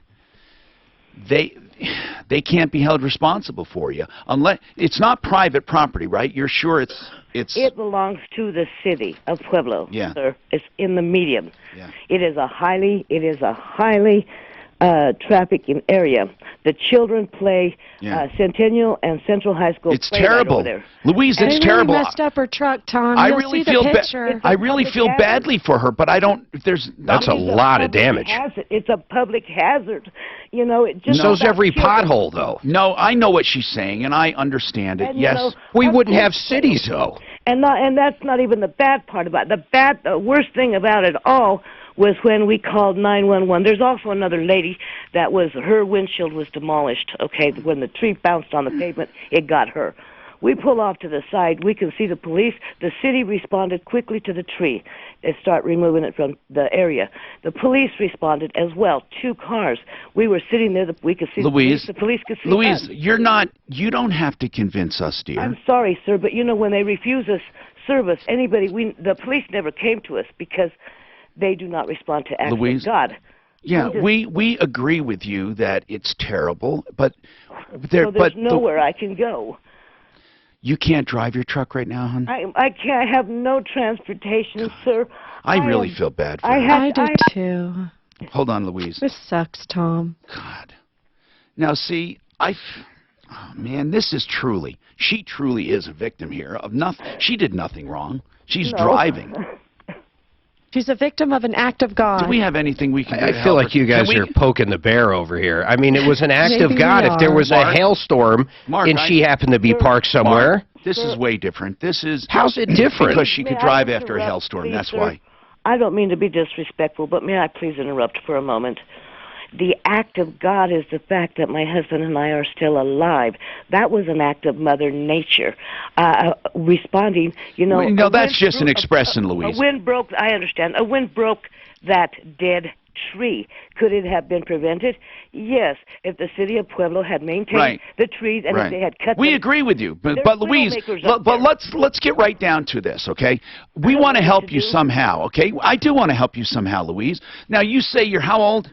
I am 65 years old. I'll be 66 in a few days. And then you'll be 67 late after that. But it's Louise, listen, man, a woman. I mean, dear. Let me just say this. I do feel bad. I'm serious. Okay. Now tell me about yourself. You're married. Are you disabled? Yes, my husband is. Yes, he's disabled as well as I am too. What are your disabilities? I have physical disabilities. I have some back injuries. My husband. And you have no savings? No, sir, I don't. Is your truck totaled? Well, I had an appraiser that I had to. He came from in the county because nobody in Pueblo would touch me. Just tell me, is it totaled? Well, as far as I'm concerned, no. It's not drivable? No, it's not. The tailgate is hanging out of it. The wires are hanging. It's hanging on by. It's not drivable though. You can't drive it. I drove it home, sir. But you can't drive it. It literally is that wrecked. It is that wrecked. If you look at the pictures, it's okay. I don't see the pictures. I guess there's some. We got them. I sent them to you, Tom. Okay, now I see them. It's really bad. Really bad. We have 8 weeks of healing we have to do. Where we were, when we were dropped quite a ways. Okay, hold on. I don't know what to do to help her. I'd like to try to get some kind of donated vehicle. I don't know how. Really, I mean, I would like to try. I mean, she obviously can pay for her own stuff. I mean, she registered and all that. If anybody, seriously, I mean, we always brag about this show helping people, okay? It's not, things are not always wrapped up in a neat little package. So does anyone have a vehicle that we can donate to her? How many miles were on this, Louise? Pardon me? How many miles were on this? 147,000. Okay. And I don't move it a whole heck of a lot. Like I said, I move it around town, but I earned that truck. Yeah. You know, Louise, listen, I truly feel you are a victim. Yes, it was no one's fault. No one's responsible. But that doesn't mean we can't try to help you. Whereas we have this other woman that calls, and she did something dumb. She sends money blindly into a guy's account without checking it out. Listen, these rental scams are widespread. You need to know that the person renting you the place even owns it or is allowed to rent it out. So, I have more sympathy for Louise. She's just driving down the street, fat and happy, and gets bumped by a tree. So, really, I want to help her. I'm asking anyone, do you have any kind of vehicle you can donate? Or maybe we can get a hold of one. Art of Granite, Mitch Floria, is a direct stone importer. And he owns Art of Granite. He started this with $300 in his pocket many years ago as an immigrant from Romania. And then he has since grown in this to a beautiful business. Art of Granite. What you do is get a price on the phone. I know that's unbelievable, but you can. A price on the phone. You call him. He'll get some measurements from you. Maybe you send him some photos. artofgranite.net. He is the master. He'll tear out and haul away free, do the bathroom free when you do the kitchen. 303-386-5919. 303-386-5919.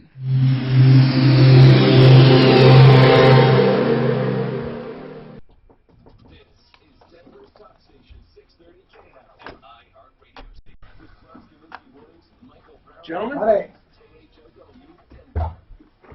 You got stuff for us? Mark, I really I haven't picked that thing again. I mean, did you leave any room for any, increase at all? Oh, yeah. I mean, but also, I didn't necessarily. There we go. Okay, cool. Where's that going in? There's a way to What's that going in now? that you have not answered at this point because He already knew about it. yeah, but not I'm just saying that on that aspect, it was already there. all right, so What if that truck is totaled and stuff? I don't think it's total. Here, turn that down. See how your unique kitchen and bath fantasies will become your reality. Come on, folks, get her done. Once and for all. Kitchens, baths, counters, and floors, and even replacement windows and doors. You have our word, we'll treat you right at Done Right. 303-722-2295, 800-362-8370, or drhi.com. Homeowners, do you have low water pressure in your house? When you flush a toilet, does the person in the shower have to run for cover so they don't get scalded? Or have you or your neighbors had leaks in their pipes? Many people don't realize that these problems are caused by old pipes that are either corroding down to a trickle or just plain springing a leak. Fortunately, this problem can be solved by repiping your home. I'm Jeff Butler of Repipe Specialists. We've helped over 30,000 homeowners just like you by replacing their old corroded pipes with new, high-quality PEX or copper pipes. It only takes us 1 or 2 days to repipe an entire home, plus we patch the walls and give you a lifetime guarantee. And in celebration of 20 years of repiping, right now on approved credit, when you repipe with us, we'll give you 0% interest for an entire year. That's right, a repipe, wall patching, and a lifetime guarantee, all at 0% interest. Call now, 888-503-1742, 888-503-1742, 888-503-1742. Affordable Interest Mortgage has been your personal mortgage broker serving Coloradans since 2001. Take aim. If you're tired of being forgotten, disrespected, and not listened to when applying for a mortgage, or do you feel like you just talked to a call center and you never get the same person twice? Take aim. 720-895-0500. Our rates are still great, with loans designed to fit what you want, not the bank. Experienced professional loan officers to expedite the process and close quickly. We offer paperless applications, or we will come to you.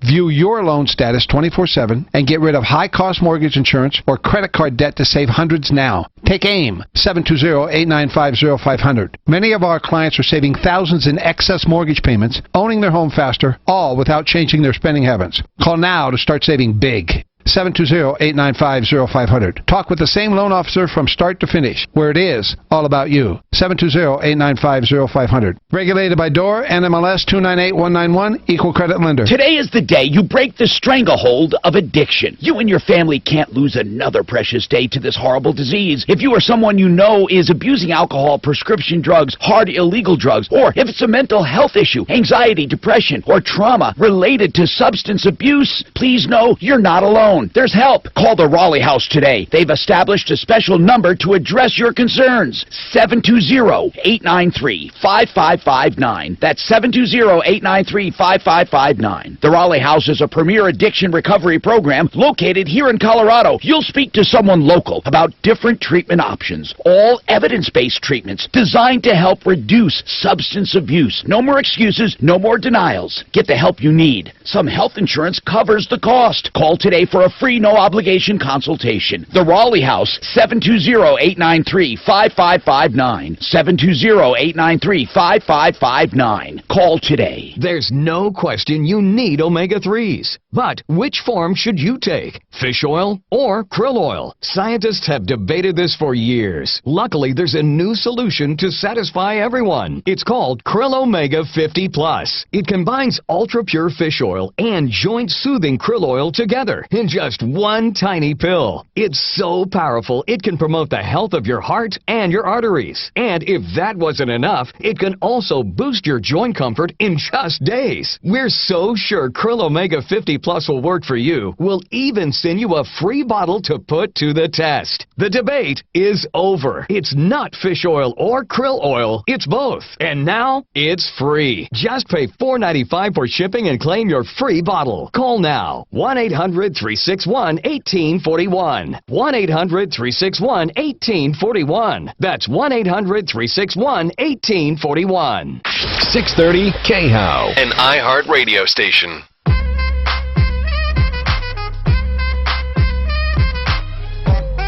Hi, I'm Tom Martino, your troubleshooter. Welcome to the show. 303-713-TALK, 303-713-8255. Joseph A. Lazara is a criminal defense attorney, and I hope you never need him.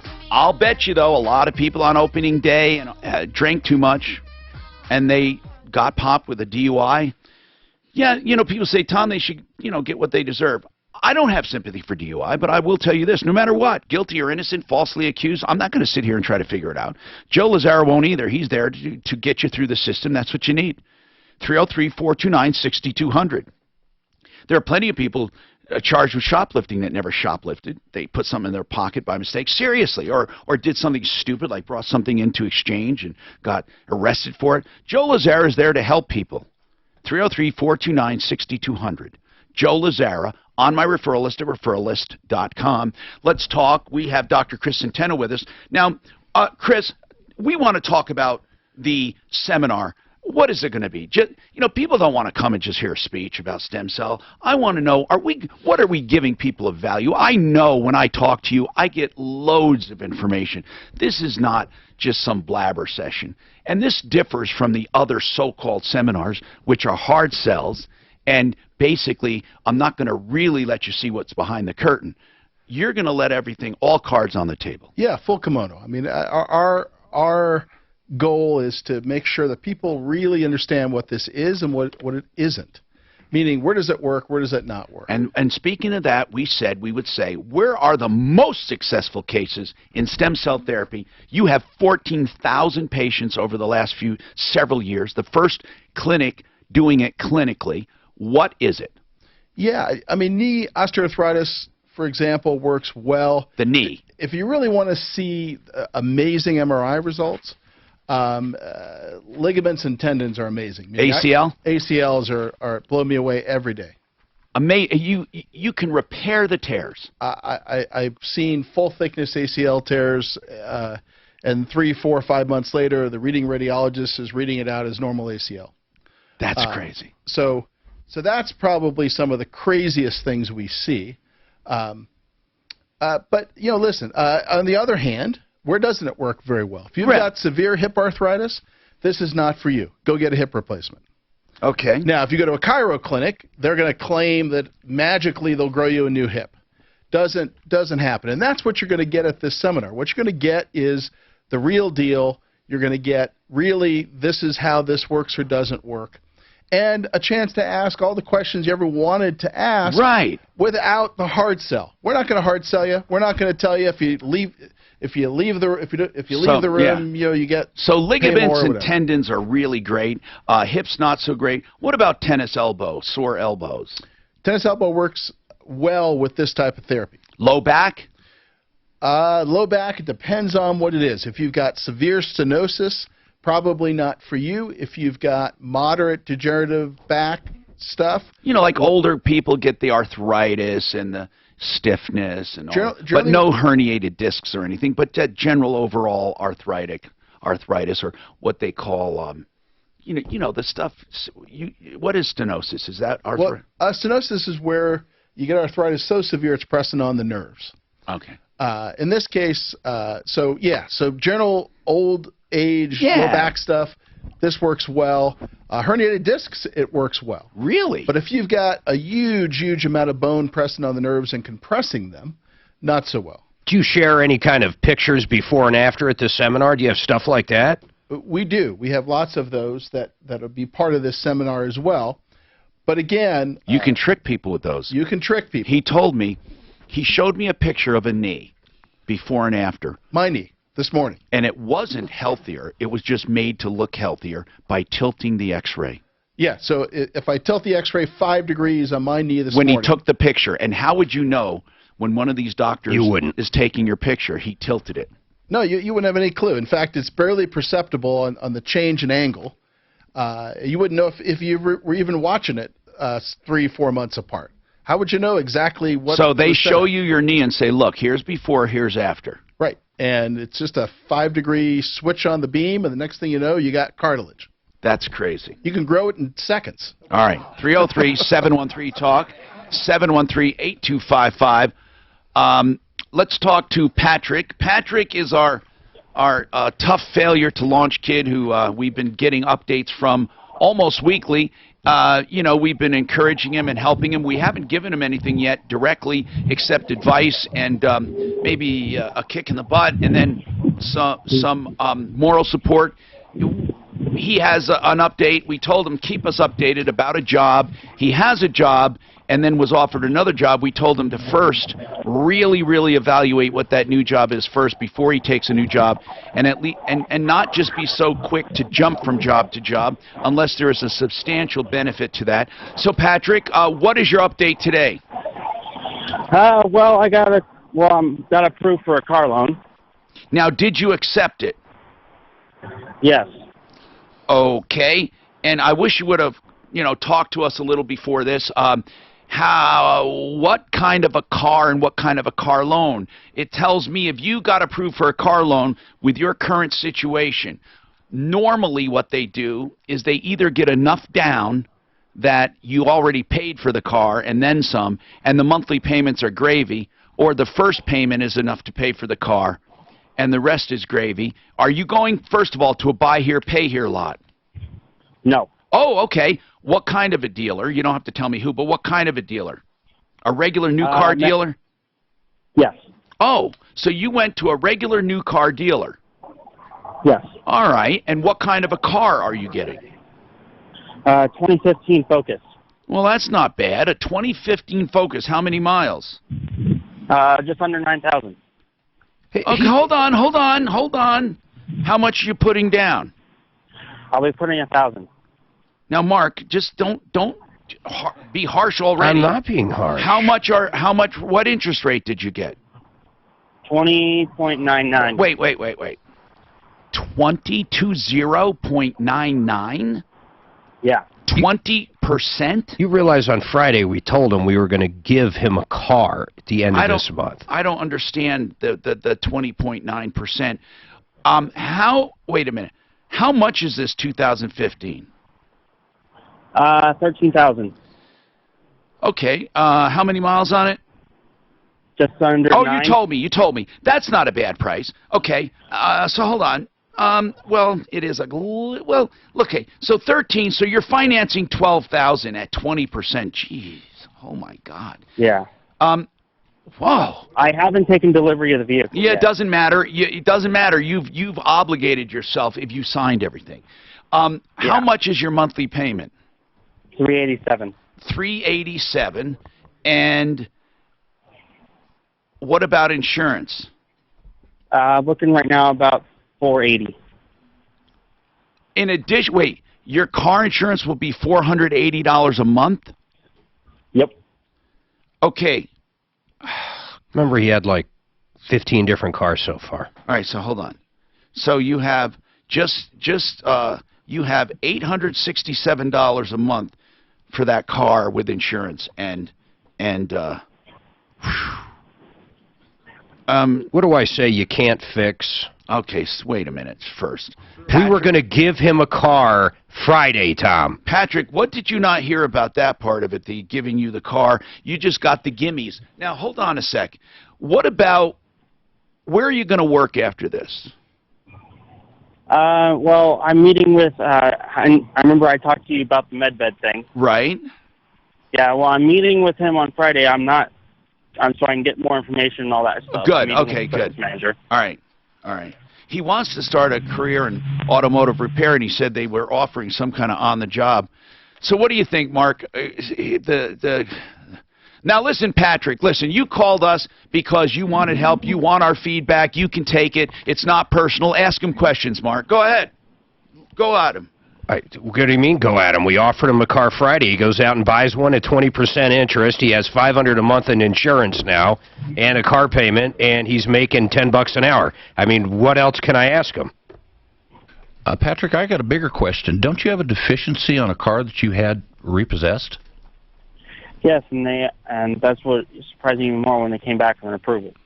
But aren't they going to come after you for that amount on your paycheck? So far they haven't, and I'm going to find a way. I'm actually working on ways to pay that. Okay.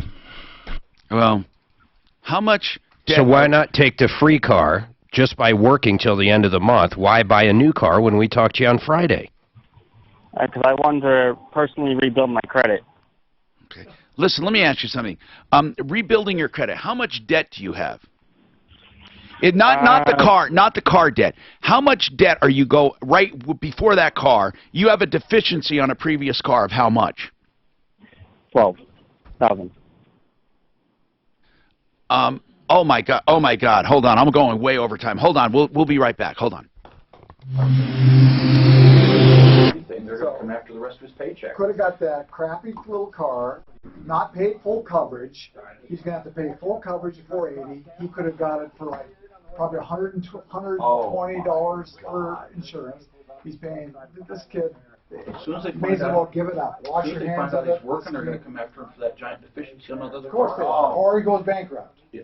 Well, he can't. Yeah, you can. He called, when he called her, there was some reason he couldn't go bankrupt when he called, because that's what he called for. Oh, no, he can go bankrupt. She said that there was some, I don't know. Unless he had another bankruptcy. I think he did. He had I don't know. You know what? I remember that was it Bonnie? No. Who's our bankruptcy attorney? Gigi. That Gigi told him he couldn't for some reason. I don't remember that, but the only thing that... Oh, never mind, Dan. He didn't have the money to pay for the bankruptcy. Oh, okay. That's what it was. It's going to be about $1,400, but... Yeah, he didn't have the money. That's what it was. I mean, it's a pretty easy bankruptcy. He just continues to make bad decisions. Cars and young kids. Oh, yeah. And renters too, they get hit. So what was this kid's deal? He's living with his parents? No. His parents kicked him out. Parents kicked him out. He's living with a friend, but he wasn't paying any rent. Gotcha. He's been kicked out of the Air Force, kicked out of the Navy. Well, no, Navy. Yeah. But that was a... Well, maybe he wasn't accepted in the Air Force. But he actually made it to big boot camp. And then he had... And how much money does he own this other thing? $12,000. $12,000 still on the other car? Another car. He hasn't kept a job for a month in I don't know how many years. He just keeps thinking, but he just can't succeed. But he just continues to make stupid. So a guy had donated. It's like a 2005. It runs good. It's got paint peeling a little bit, but it's a stick. You can drive a stick. We'll give it to him for free. You know, gets good gas mileage. Not a sexy car. Yeah. If you keep the job till April 30th. Gotcha. But you can't even dangle a carrot in this kid. So how'd you guys find this kid? He called about bankruptcy. He came as a common man. You know, straight being this. The guy has no emotion. There's no doubt he's had something. No emotion. Yeah. You know, they were telling him Mark gets pretty hard on him. Right. No emotion. You know, didn't get mad. You know, Dan, remember I took him home that day? Yeah. My son was here that day. You were supposed to, I thought, take him to your place and have, so. Anyway, this kid is the same age as my grandson, who is already on a fire department with Anthem down in Colorado Springs. He's on the fire department full time. He and his girlfriend have bought a 3-bedroom house. I've always said it. They're saying, and this kid just, I mean, I see the dichotomy. Yeah. How did he get I wish he was making decisions like this for a long time. He's been in the academy since he was 14. Oh, wow. Junior academies.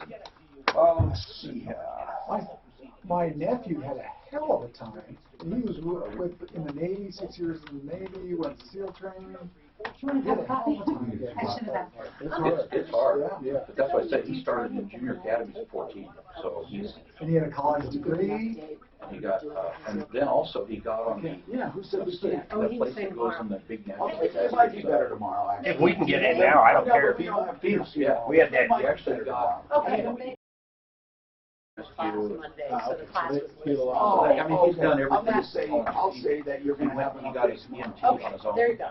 So, you know, he's a How are we there in the Give on that failure to launch kid? 22% interest? 21. 21. His interest, I was surprised he got a loan at all. Yeah.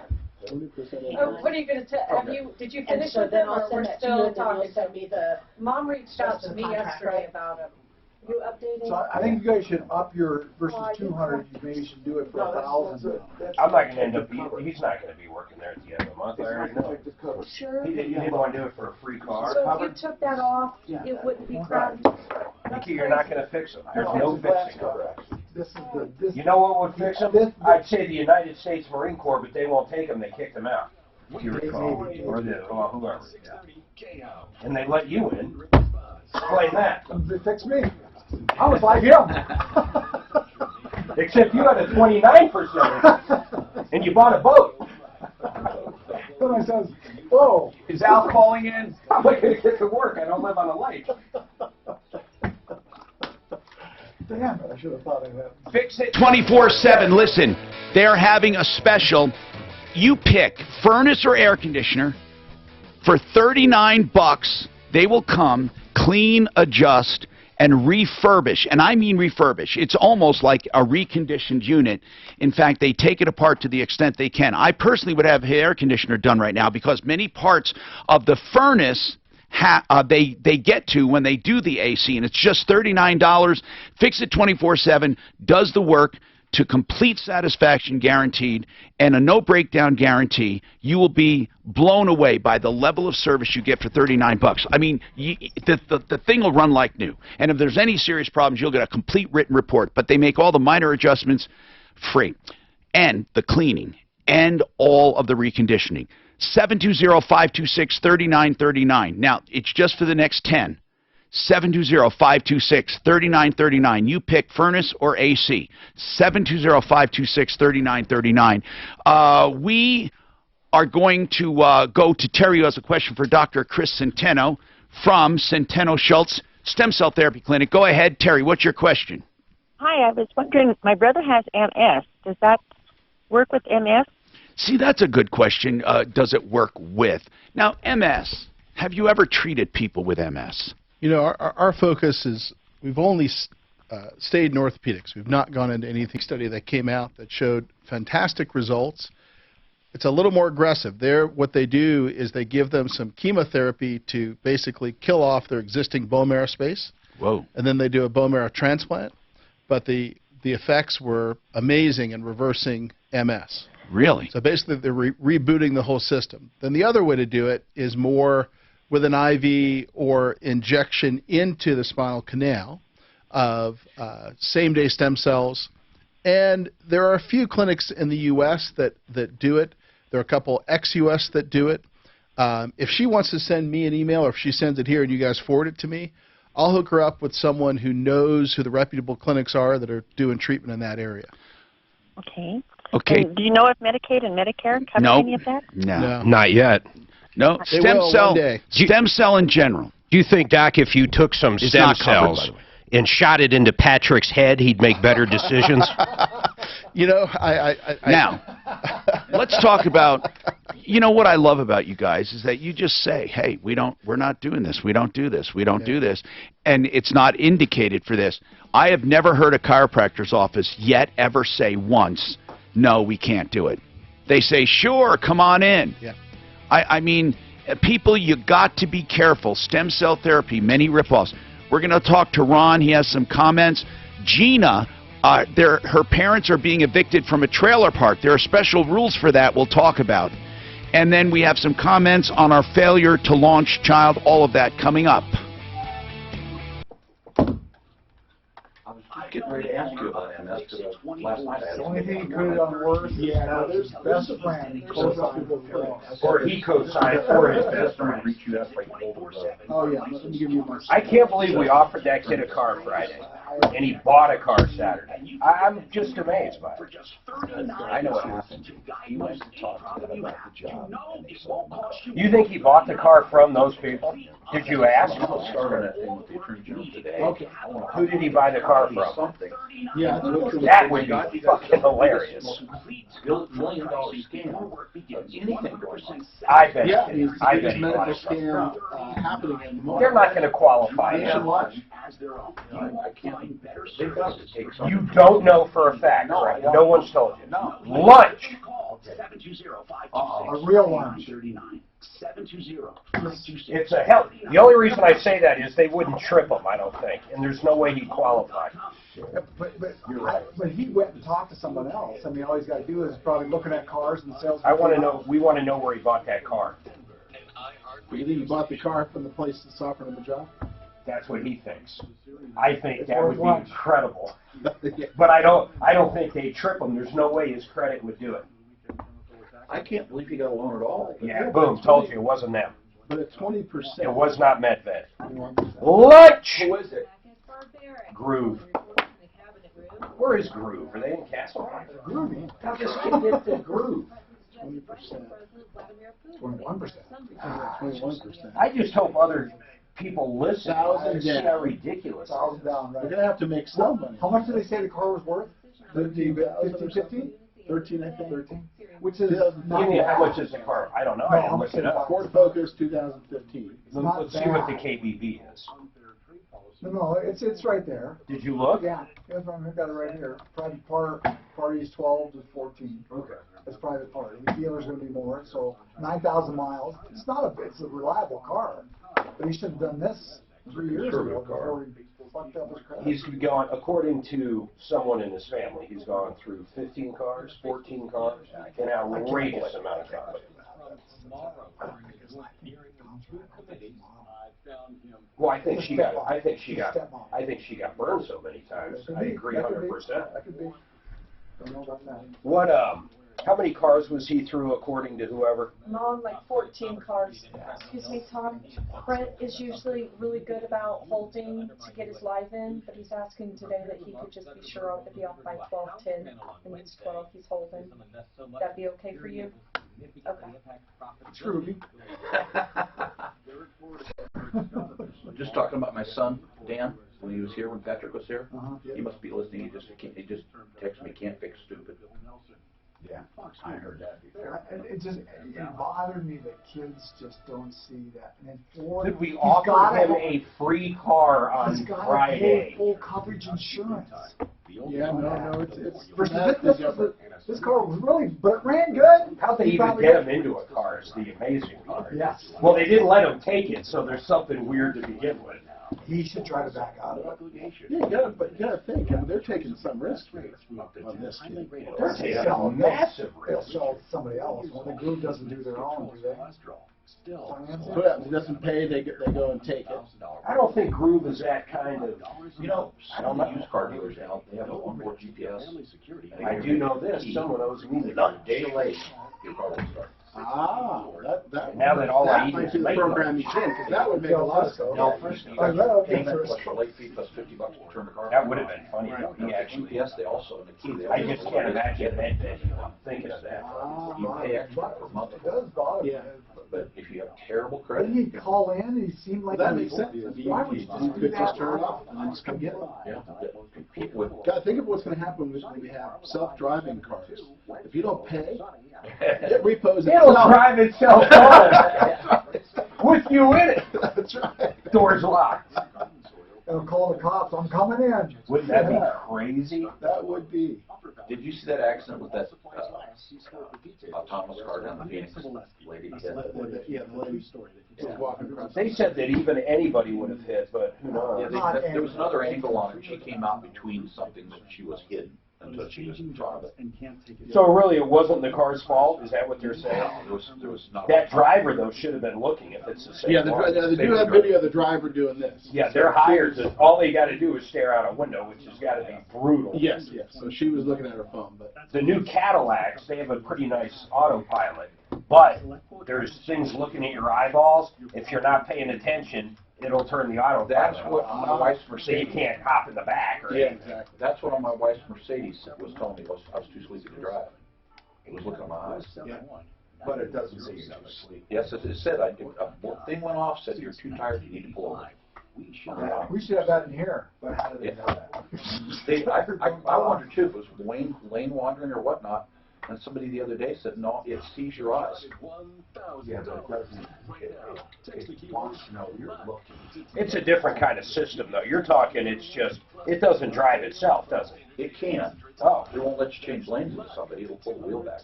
But that's highway only, I think, right? This is the Troubleshooter Show. I need somebody. Now, Tom Martino on 630 KHOW.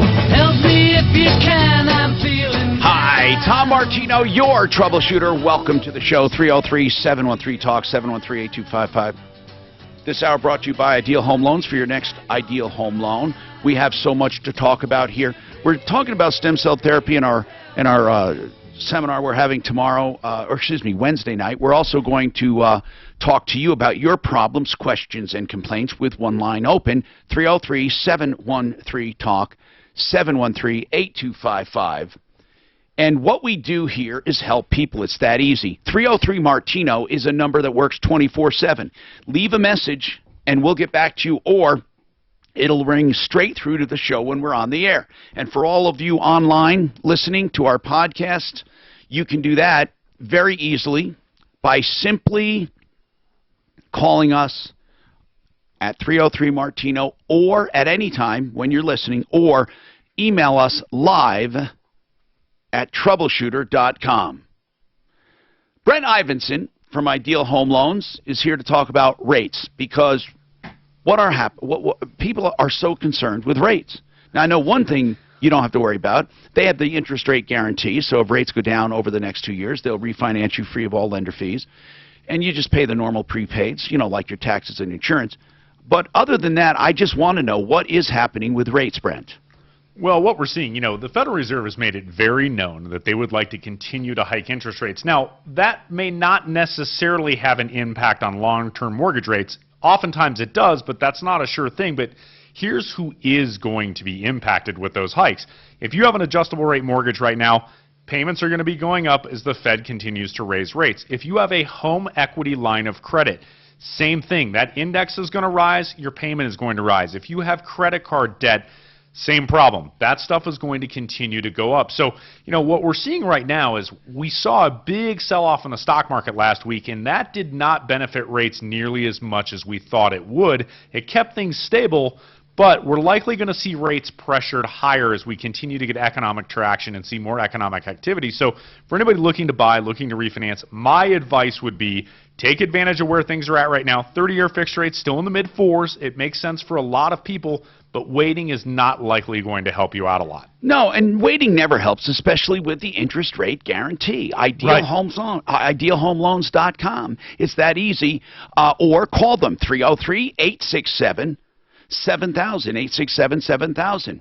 And when it comes to, real estate, he said if you're looking to buy, Frank Duran is ferreting out the deals for people looking to buy because it's hard in this competitive market. He knows how to write offers to get them seen, especially if you have a pre-approval like Ideal Home Loans offers. But Frank knows how to get that letter seen and that offer letter, and he has credibility behind him because of all the massive listings he has as well as the buyers he represents.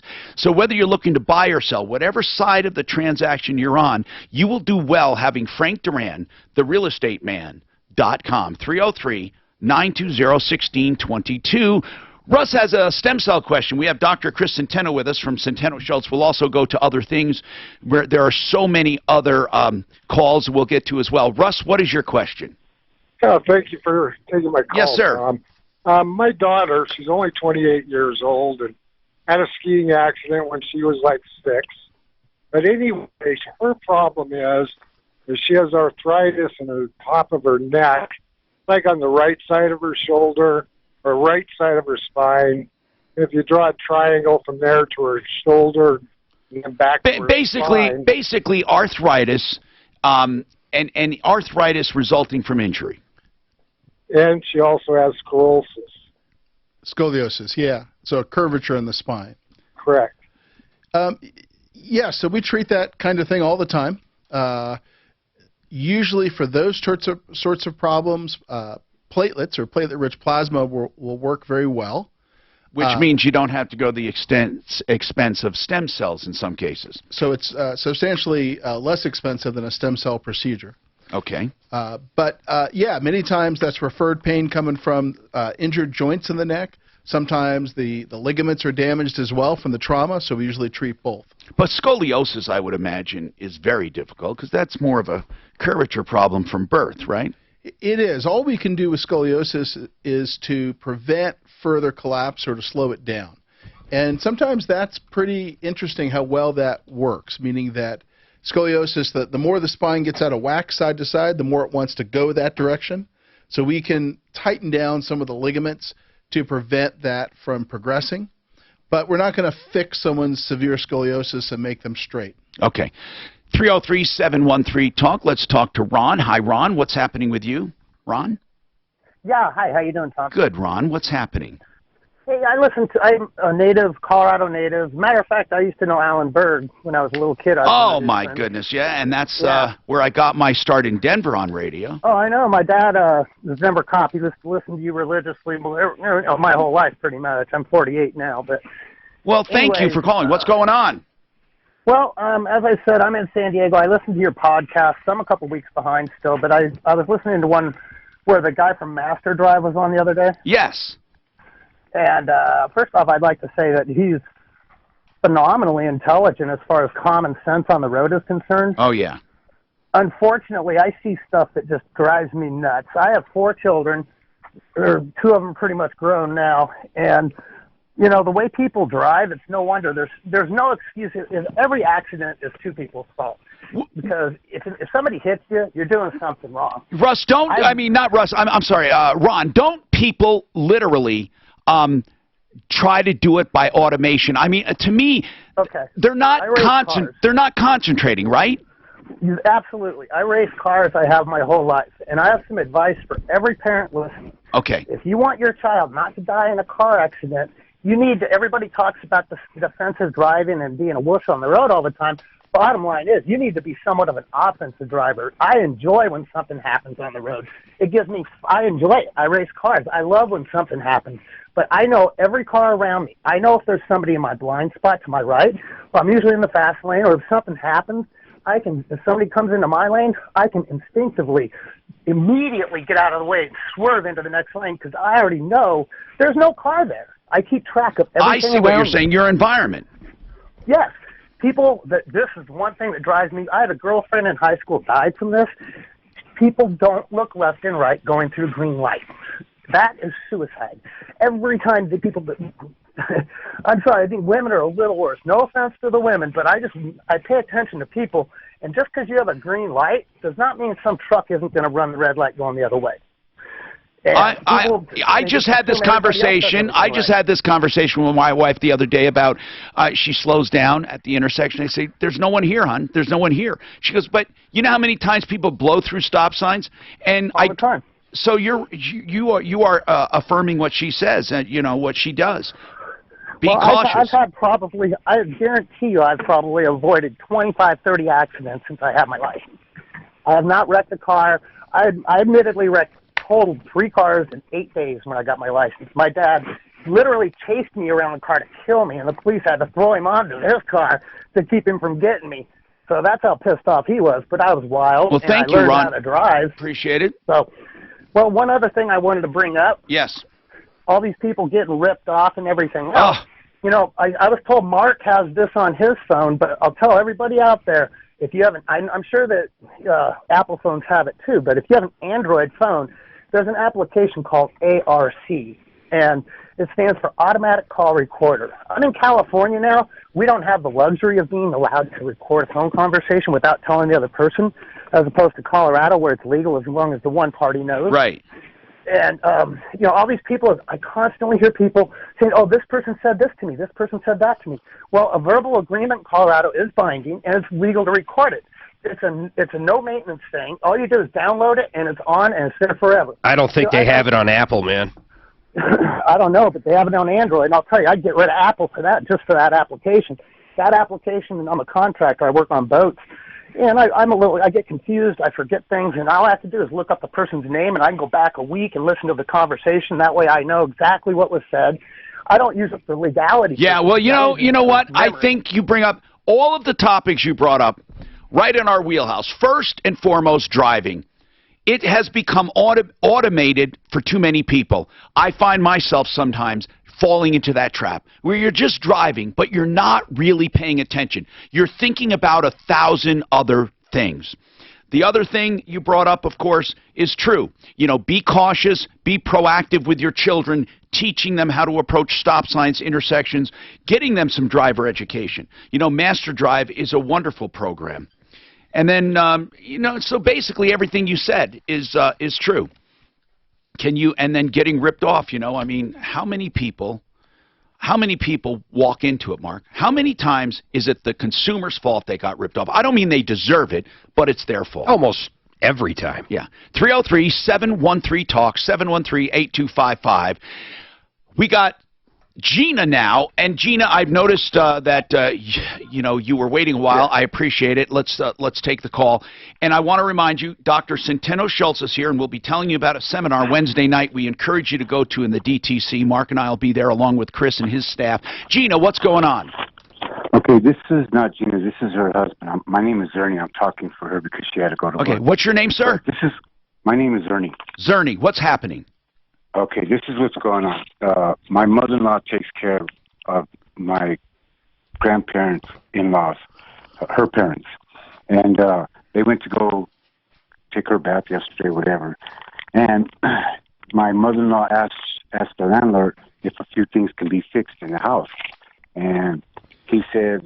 this is a trailer park, Ernie? It's a trailer park. It's located in Commerce City, which is... Okay, it's a trailer park. Do they own the trailer? No, they don't own the trailer. All right, they rent. Let's get right to the part. Let's get right to the part where are they getting evicted? They're getting evicted for no apparent things that they've done. Is because my mother-in-law asked the landlord to fix a few things, and he just started, maybe had a bad day or something. He just started going off. So they're getting evicted. Okay, so. Yeah, and he has to be out by the 20th. We have a notice of... There are special rules for evicting in a trailer park when you own a home. However, when you rent, it's just like any other eviction. If you do not have a lease, then all they have to do is give you notice from the 10 days notice from the renewal date of the period of rent you're in, or they have to abide by 30 days if you had a previous lease with 30 days, or 60 days if you had a previous lease with 60. In other words, if you had a previous lease, it goes by the terms of the lease, even though it's expired. So did they have a previous lease? They had a previous lease. And in the previous lease, what was the notice that they had to give? Okay, the notice that they would have to give in the lease. Ask my mother-in-law. In the previous lease. On the lease, what was the notice that they had to give before they can get 30 days, 60 days? No, that's on what he's doing now. But what was the lease that they had before? Yes. How many days did they have to give him before they have now? 30 days. Okay, here's Ernie. I'm not sure. I don't have the okay, lease in but front of me, Ernie, but I'm here, pretty sure. let me explain something to you. If they don't mention a time, okay? Yeah. If they don't mention a time and it's a month-to-month lease, it's 30 days. If they mention a time, it's usually the time. What they say is the tenant has to give the notice, and if the tenant has to give the notice, the same applies to the landlord. So if they say the tenant has to give 30 days notice, then the landlord would have to give 30 days. But I'm going to assume that it reverted. That did the month-to-month expire? I mean, did the lease expire? Okay, and they don't. The lease expired 10 months ago or something. Okay, so they've been going month-to-month since then. So did they give them 30 days notice? No, they gave him from this date to the 20th of this month. Okay, they're giving him 10 days notice. So they must think, for some reason, they must think that they only have to give 10 days notice. Okay, and I'm not sure why. I'm not sure why. You really have to examine the lease. But if you're calling because you feel your rights are violated because they were evicted for no reason, that's the unfortunate, painful, terrible thing. You can be evicted for no reason. Okay. And what if the lease ran out 2 years ago, and they told them like 9 months ago that they were going to be getting a rental agreement? Going to be going up. The rent was going to go up. Okay. All right. Listen. So they were paying like $800 then, I think. Mm-hmm. And now he wanted like $1,000 or something for rent now. So yeah, they're allowed. Listen. When you have, just hold on a sec, okay? Let me explain this. This is a major deal. I don't want to just discount this. You know how many times we get problems and I say, here's the law, goodbye. Listen, we're talking about a family. We're talking about a place to live. Let me explain it to you, but you are going to have to prepare to move.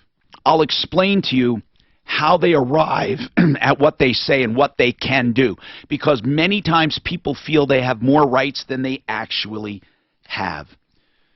If you own a building, or even in a long-term lease or rental, 2,000 square feet or more, if you have conventional lighting, converting to LED is a no-brainer. Converting to LED will save you money, period. It will. And here's all you have to do is call Front Range LED Lighting, and they'll explain it to you. First of all, utility companies pay up to 50% of the installation. That means half of it is going to be paid for you. The other half you can finance, and the monthly payments will be cheaper than what you're saving. So from day one, you're cash flowing. From day one, you're saving money. Some places can save up to 90% in their bills. Most of the time, 30 or 40 or 50% is not unheard of. Convert to LED lighting with Front Range LED Lighting. Here's the website, frontrangelights.com. Give them a call, serving from Fort Collins to Pueblo, 719-262-2451. 719-262-2451. This report is brought to you by Dell. As Resend it, I sent that whole thing to you, so you can read it. The lease? Yeah.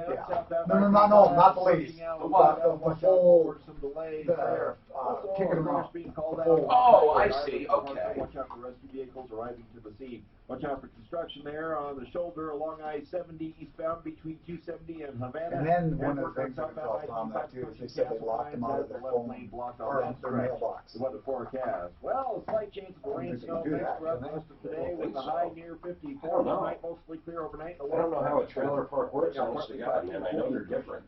With your traffic and weather, But usually they have a separate building with all the mailboxes in there. Cinematic experience right on your At least laptop that's what with the the Dell one lady XPS 13 powered by 8th Gen Intel Core processors and featuring new Dell Cinema technology. with incredible color, sound, and streaming. For more information, They get really even I'm consumer dates on advocate them. Tom 2 Martino weeks is for what Larson they Tax gave on Relief. there. I've been fighting for consumers more than 30 years in all areas of business, except when it comes to the IRS. I refer them to Larson Tax Relief. If you owe back What kind of sign-ups have you got so far, Doc? these I guys think pretty are good. the You know, best. They're smart. They have a last I fantastic checked team of was experts who will understand early your last week. situation. Their name So I think says it was all. before you guys Larson had Tax started doing a Relief. lot of Relief stuff. from your tax debt problem. So I don't know Larson will get you the absolutely recent. best. Yeah, they started really hitting them on Wednesday. Yeah, so I had talked to Caitlin before that. But I'll actually figure it right now. And it looks like 6:30 to 8 is about an hour and a half is what you're kind of thinking, right? Yeah, I mean, it's basically like a 35, 40-minute presentation, and then the rest is just Q&A. L-A-R-S-O-N tax. Larson Tax. So I was told by somebody that they said that insurance, I endorse on my referral list at referralist.com. if you ever get cancer, they can say it's because you did this stem cell. Is that true? There's nothing like that. No, in fact, for this particular type of stem cell procedure, we've published the world's largest safety paper. Philippe Hernigal in Paris has published one specifically on cancer. So, I mean, those guys have thousands of patients each. So there's no data that would even support that. So insurance company is going to say that, say, hey, you No, look like we just raised $10 million to focus on going out and getting insurance contracts. So we currently have 500,000. Is that for lobbying? Well, we have 500,000 people in the U.S. who have this stuff covered under their health insurance. We'll have about 3 million by the end of the year. So that means that we're going self-insured employer by self-insured employer. Wow. And getting it approved. That's super. So now you have to be an employer. So as an example, locally, you know those come and go stations. They're a client. So all of those employees working there can get this procedure covered. They're self-insured? They're self-insured. Another one is Time Inc. So Time magazine. You would think it would cost a lot less to do stem cell. Just let's talk about the knee. Well, that's why they're signing If you have legit people doing it, because he'll turn away cases that aren't good. Yeah, they're not going to do anything. But the other doctors will take every single one. I know. Yeah, we'll take every single and then need surgery anything will be fixed. Yes, exactly. But it's pretty good. I mean, Hi, Tom Martino here. A programming note: tomorrow, Daphne will give a report on her WDN firearms training. Oh, yeah, she loved it. Now, we want to talk about it because it's very controversial, first of all. Concealed carry. Daphne and her husband took the course, and we'll talk about it. Do you have yours? And we're not going to get political. Do you have a concealed carry? No longer. I don't. I haven't had it for so many years. Mark, you know why? You never carry. Yeah, I mean, people say you never know. When I say I'm not in danger, well, you never know, right? But God, I just know. When I first got mine, I carried, but I haven't carried for years and years. Do they expire? Yeah, I renewed mine, but even after renewing it, I still don't really carry. I was approved not long ago and decided not to go get it. I don't know, because I don't know. I just can't think of doing it. And I'm not saying I wouldn't defend myself, but it just hasn't been a priority for me. If we go on a long road trip, I'll carry. But I don't even think you need to have a carry permit to carry in that circumstance. If it's open, you don't. It's only concealed. How about these guys that walk around no matter where they go and with it strapped on? With it strapped on, I find that but it's weird. Aren't there places you're not allowed even when it's strapped on? Well, sure. I think like if it's a business owned by an individual or owned by anybody, they can determine whether or not you can carry, right? I don't know. Now, we have our seminar going on, and the number to sign up is different than the clinic. So I got to get that number. It's going to be at, well, let me just get the whole thing out, okay? It's going to be at the Denver Marriott Tech Center Wednesday night at 6:30. It's Wednesday at 6:30. There'll be questions and answers and a presentation. This is not going to be boring. This is not a speech.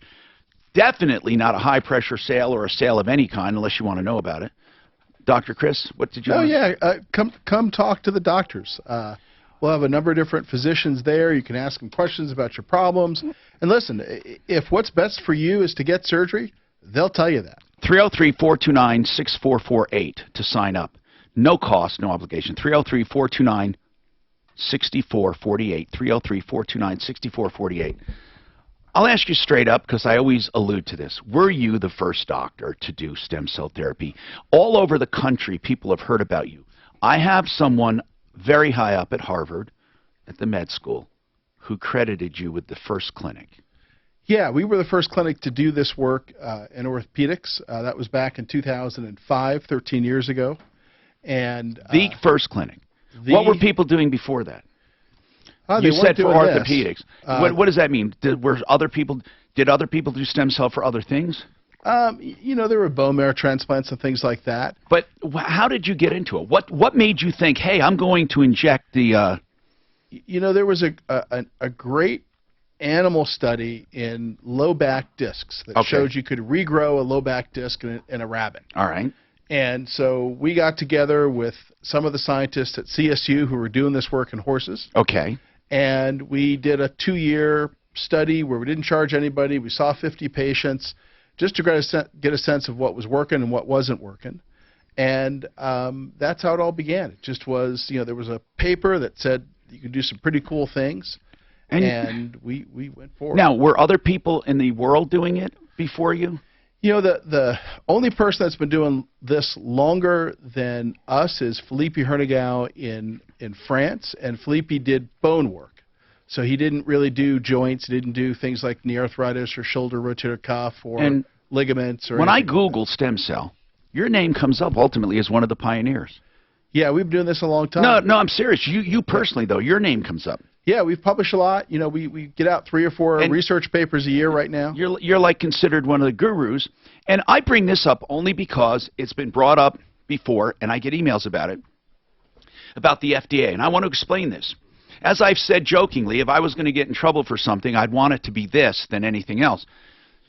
When Dr. Centeno was contacted by the FDA, it wasn't about doing shoddy treatment. It wasn't about doing anything wrong. It was about doing it right. Honest to God, it was about you can't, because it was so new. It was a brand new area of medicine, and he was concentrating stem cells. Wasn't that the case where you weren't supposed to? Yeah, we were growing them to bigger numbers. Yeah, and that's good. I mean, you wanted to get the most effective treatment, and they said, but that's technically a drug. Yes. Okay, so, that's it. Well, and that technology is currently part of a phase 2 FDA trial. Right, I understand. Meaning that our technology. Right. So that got moved to an FDA trial, and what we were allowed to do here in the U.S., we continued. But there are plenty of pioneers who try things, and there really isn't regulation written for it. I mean, there was no regulation that said taking stem cells and concentrating them is a drug. But when you took all of the circumstances in their totality, it looked like he was inventing his own drug, which he was. I mean, it was never done before. And they said, okay, guys, listen, we have to have some ground rules. From now on, if you do stem cells, you can't do all of this manipulation outside of the body, or it's kind of like giving people a drug without the FDA trials. So therefore, just do the stem cells without the concentration. Is that it? Without growing them to bigger numbers. Well, I'm sorry, without growing them. Okay, without cultures, right. Yes. And then that's why Dr. Centeno knows that all of these people advertising stem cell therapy who have amniotic fluid shipped cannot be using real stem cells because they're not allowed to concentrate them to a point where they can be shipped. Yeah, plus, Tom, we have $1 million university-type lab in the practice, meaning that we have $1 million of lab equipment sitting there. Yeah. And we tested 6 of these products. They all were dead. I know. Now, I challenge any one of them. Yeah, if you're a chiropractic office, you don't have this. You don't have a clue. You got to believe what the guy selling it tells you. Right. In addition, these products are all regulated, amniotic and cord blood, to be dead cell products. They must be by definition. They have to be. Now, how do these places that actually call themselves, stem cell organizations, stem cell establishments, institutions, the institute, how do they do that when they're not even dealing with stem cells? Who knows? I mean, it's rampant consumer fraud. Obviously, if I sell you a goldfish, the idea is that the goldfish will be alive. If he comes dead, you say you ripped me off on the goldfish. All right. Same thing with stem cells. We have open lines, 303-713-TALK, 713-8255. Back to Gina and Ernie. I think it's Ernie I'm talking to. Here's the bottom line. They had a lease. It expired 10 months ago. They were never presented with another lease, but they were promised they would get another lease. And they never got it. But in the meantime, Ernie, did they raise the rent? Ernie? Are they not there anymore? I guess not, All right, Tom. Ernie, if you're listening, okay, when you have an expired lease, it becomes a month-to-month lease. That means that all of the terms and conditions stay in effect month to month. If they want to change it, they give you notice and say, we want more money. They can get more money. Or we will do this, or we will do that. That is a new agreement each month. It's called novation, a new agreement every month. So if they raised your rates, they're allowed to do it. I really want to help you, but our hands are tied. I think one of the greatest services this show does is comes right out and tells you there's nothing we can do if there is truly nothing we can do. So many times we have to tell people about Wink and Wink. They're bankruptcy attorneys. I don't like telling them about Wink and Wink. I certainly don't like people who charge up things on purpose and screw people and go bankrupt. But that's not what bankruptcy was designed for, okay? It's designed for people who want a fresh start in life. Someone who just got bogged down, a death in the family maybe, a divorce, unemployment, whatever. Wink and Wink are not going to judge you anyway. Whatever it is, you need a fresh start at Chapter 7 or Chapter 13, you can call Mike or Gigi. They're Winks. Winkandwink.com. That's their name. 303-410-1720. This is Denver's talk station, 630 KHOW, an iHeart radio station with Russ. Wink and Wink.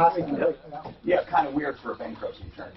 They said they want to find another couple with the last name Nod, so it could be Nod. They're the nicest people. They really are. I love them. Did I hear from you at one When time? is Pro Auto Care doing this mess? 45? Thanks. Dr. Chris, did I hear at one time that you guys have an offshore clinic somewhere that...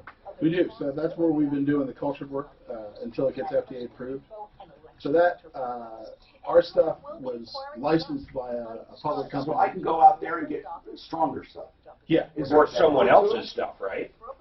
No, just yours. But you can get it cultured to bigger numbers down there in Grand Cayman.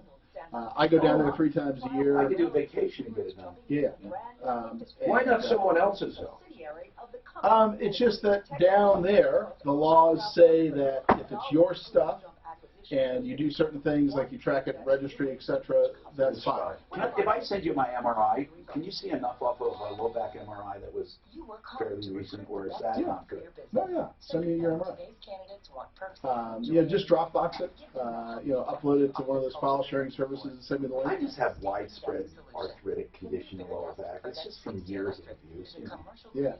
And I don't even know if it'll help. Well, let us look at it. Yeah. And so we can see. Usually a couple days after he works out, which is twice a week, it's hurt. But Not like it was a year ago. No, I don't have acute pain, like where I can't walk. It's a wide, gentle. Yeah. It's a gentle ache. Right. Like not a a lingering spot. headache. Yeah, just achy. It's terrible. It's ache. And maybe there's nothing you can do. It really slows you down though when you have back aches. You just don't want to move around. It's true. Yeah. You know what? Something as simple as dropping your keys, you say, oh shit, But I stay active. Hey, tell your kid to go pick them up. Yeah, that's what kids are doing. I do it all the time. Hey, can you pick that up for me? I learned a trick years ago on this one shoulder, still about picking something off the ranges. I've had 6 back surgery. Is this? Oh yeah, that's good to do. Yeah, pivot at your. When your other foot goes out, your back doesn't bend. It does not hurt. It's the weirdest thing, but it doesn't hurt. Now, have you been a doctor? No, not yet. Suzanne, Working on it. No dog has not been a doctor. Yet. Yeah. Yeah. We're keeping track of this. So you do the Cayman Islands. Yeah, so that technology is now in a phase 2 FDA trial. Meaning it's going through the Did you FDA process. piggyback with another clinic, or is it yours? Down there, there's a clinic that licenses our technology, but we staff it. So we're down there every month. You go personally? I go 3 times a year. I live on the beach for 6 weeks a year. You got a good life. In the, Camp Sun. You got to drive on the other side. I don't like that. You know, I got used to it. You know, it's funny. As soon as I get down there and I see the scenery, it's just left. I always have this one cab driver I call. This woman has a van. And she and her daughter comes in. She's just so nice, and she's always there. She's been there for years. In Cayman? Taxi driver. Oh, you've been to Cayman? Okay. Compared to the Grand Cayman, yeah.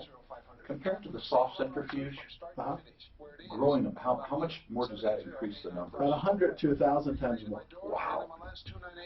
And so that was going to go to the expense. I should do that, Clint. Yeah. Yeah, we also cryopreserve, so that means that we can keep them for future use. Hi, Tom Martino, your troubleshooter. Welcome to the show. One Clear Choice Garage Doors. Call them. You got a problem with your garage door? Call them. Any problem with your garage door? Call them. You just want to have them come out and do an inspection? Yes, they want to be your garage door company. So they'll do that as a courtesy if you mention Martino, but they hope that you'll call them if you ever have a future problem. They put that little sticker on there. Take advantage of it and get that adjustment done and the hinge bolts tightened and all of that for nothing. Just say, I want the Martino inspection. Or get a brand new opener for just $333 with Wi-Fi technology. Time to close feature battery backups. 303-565-6409, 565-6409, oneclearchoicedoors.com. Leslie's got a question for Dr. Centeno. And welcome, Leslie. What is your question? Well, I don't actually have a question, but I had my spinal cord untethered at Craig Hospital a few years ago. What does that mean, untethered? Well, it's kind of strange. I don't know if the doctor there recognizes it. Yeah. It's called a syrinx. What do they do, doctor? So if she had a syrinx, which would be in the Well, middle of I still have it. You Yeah, never lose that's it. what I mean. If you had it, what is it? Yeah, in the middle of the spinal cord, it can literally fix it. So your spinal cord, like all your nerves, has to move. Yeah. So it literally can become tethered to a certain spot. So every time you move, it shoots off the nerves or causes other problems. So untethering is a surgery. So you had that surgery done. Yes, I did, at Craig. And that was my question, was you were talking about stem cells.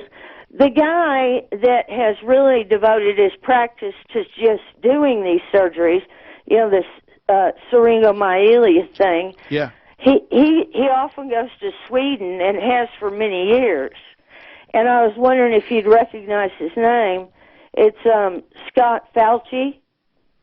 You know, not offhand. What did you need to know, though, Leslie? Yeah. Well, I was just curious if he recognized Scott Fauci's name, because he does this untethering, so he's done a lot of spinal cord research. He goes to Sweden so that he can, you know, do a little more, you know, have a little more leeway than some of the rules here in the U.S. Okay, so tell me, Dr. Centeno, what does untethering do? Do you cut the spinal cord? There's lots of different ways to do it. It Do you depends on disconnect something? You can uncut some, or you can cut some of the ligaments that hold it down. You can. What does tethering do that's bad that you have to untether?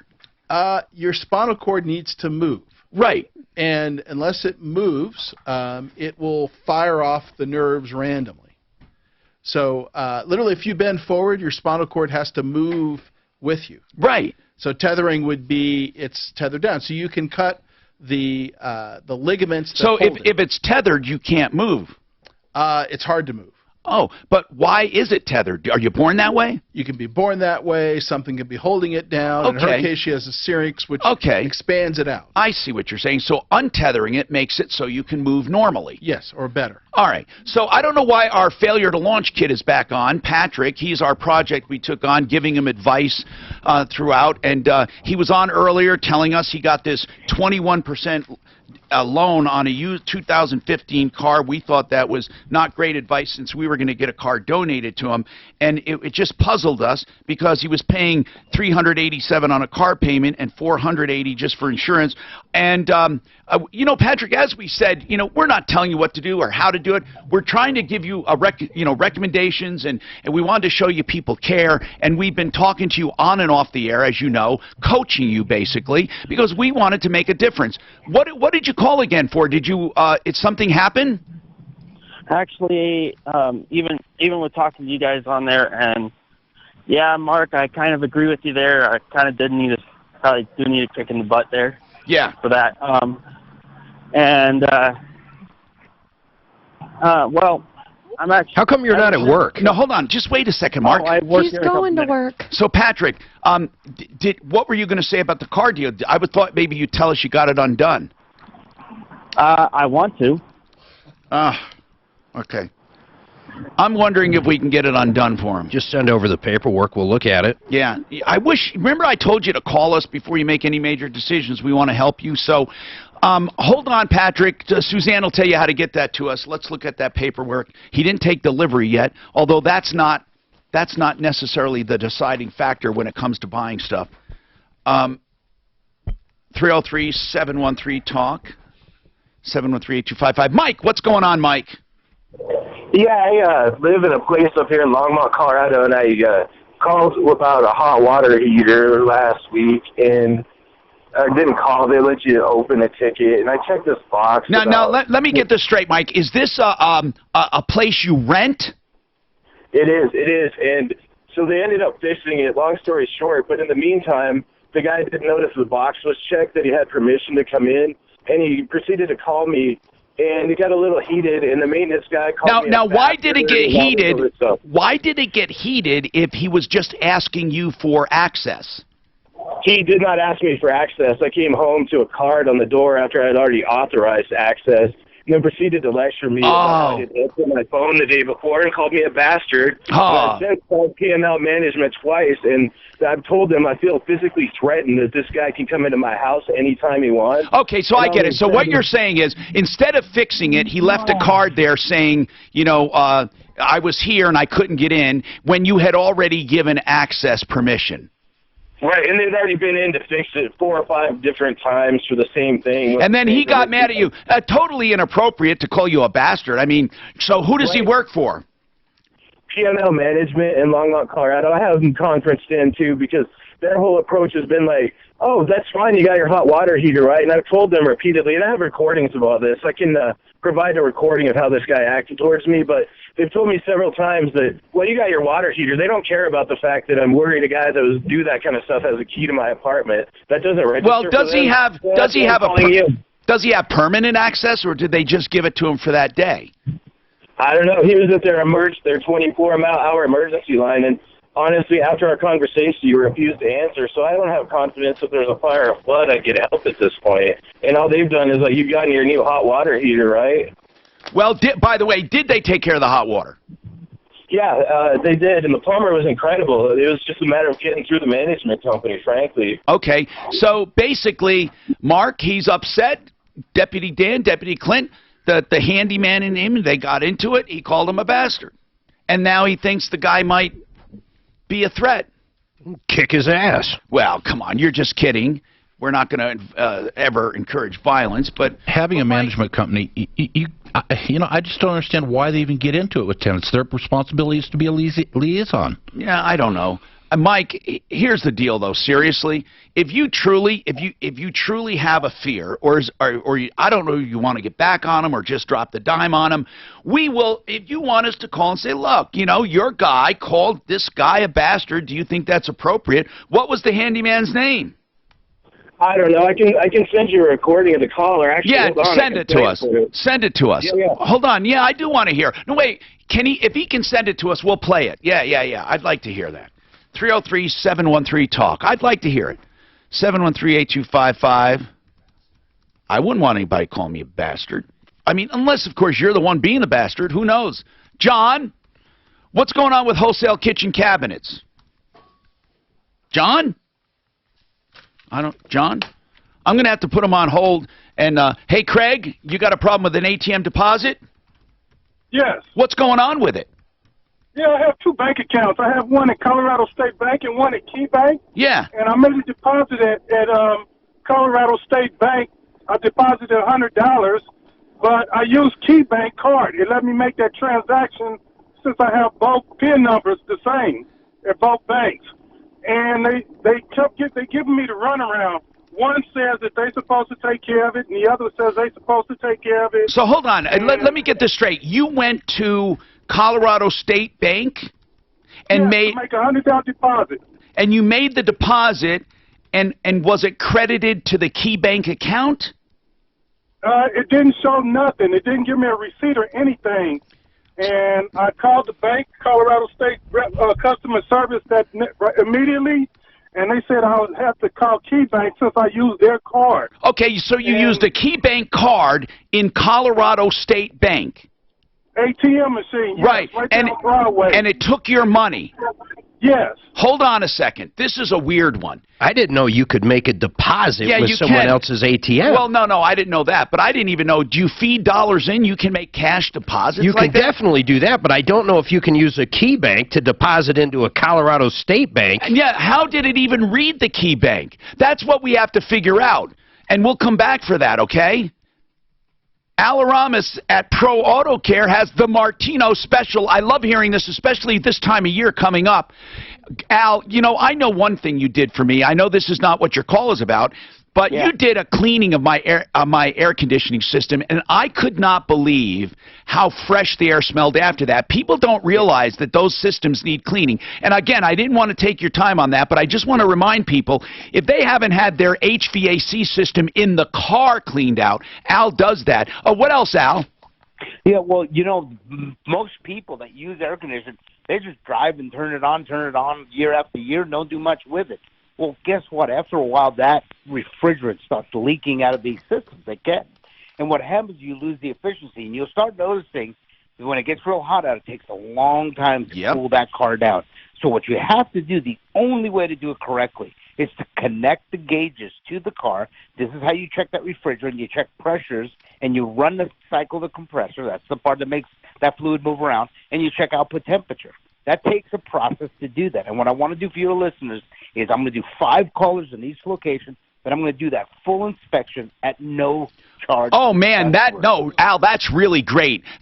You're talking a free inspection, and I know that's $60 or $70 or more. That's a free inspection. He's going to hook it up, check all of the refrigerant levels, the pressure, and your AC system. A free AC inspection. Now, people, if you're having any questions about your air conditioning system in a car, you can't do better than free. And if Al tells you there's something wrong with the system and they can fix it right there, you'll never get anyone more honest and thorough than Pro Auto Care. 303 Pro Auto near Evans and I-25, near Bowles and Santa Fe. Call now because there's only 5 for each location for that free AC inspection. That's 303 Pro Auto. This report is brought to you by Lowe's. That's The drive. Because you have to hook that son of a bitch up. Did yours have a cabin air filter on it? A lot of those new ones have a filter on the cabin air. I don't know if I did. Yeah, you did. It was musty, and afterwards, man, I couldn't believe the difference. So you're saying I should have just changed that filter? Well, that's probably what he did. No, he did clean it because I saw it come out. I mean, they flush it with something. Oh, they flush. Oh, really? Well, under the They dash, flush the lines with something. Under the dash, there's literally, it looks just like an air filter, but it is. But it's filtering the This air wasn't coming the in. Equinox, it's the Traverse. But But they they literally, dash, it could be in there. Then well, they sent through a liquid cleaner. Oh, really? And it came out, they evacuate the system, flush it, and man, you wouldn't believe how dirty the liquid was, and that thing smelled like spring. It was beautiful. Cool. Just put some of those dryer sheets in there. That's what they did. A little bounce, spring fresh. That'll work. Oh, that's funny as hell. That's what, one of the calls I had, some people had mold in the wall in the locker room. And the guy poked a hole in the wall to look for the mold, and he packed it full of dryer sheets. Well, those cabin filters, some of them are bare to change. What do you think we're going to do to Syria? Anything? Okay, yeah, that code is 2224. I think we have to. We already drew the line. Israel already Yeah, bombed. 2224. Did they bomb them today? Yeah, no, over the weekend. Yeah, Well, those seriously, are we homes drew the as line, well this as, line of sand and just ignored it. Wow, that was so stupid. Yeah, we already let them walk. If it goes Trump too hasn't long, done that, Figure it though. out. So No, but they'll just get confused. Although, Let me tell you, Israel's a good fucking ally. Yeah. Just probably go in the back They don't and care ask about their yourself. image like no, they're tough. Probably Man. just They're do definitely that. Of course, everybody else hates them. Oh God, they're surrounded by Thanks, Jason. Actually, deadly Saudi weapons. Arabia kind of likes them, I think. Who? Saudi Arabia, because Saudi Arabia hates Iran. Yeah. I wouldn't want to be where they sit, surrounded by everybody that hates them. I'm thinking of selling my Ford now. What's GM doing? I don't even follow GM. So are you talking? Or you got a variety of people? There'll be a variety of people talking. I'm actually, my niece is a professor at Cambridge, and she's getting married on Saturday. Wow. So I'm going to Cambridge to attend her wedding. Okay. That's cool. Nice pedigree. Yeah, she's a smart girl. She got a full ride scholarship to Princeton. Then she got a scholarship to go to Cambridge, do her PhD in chemistry, and then she now has been hired on staff.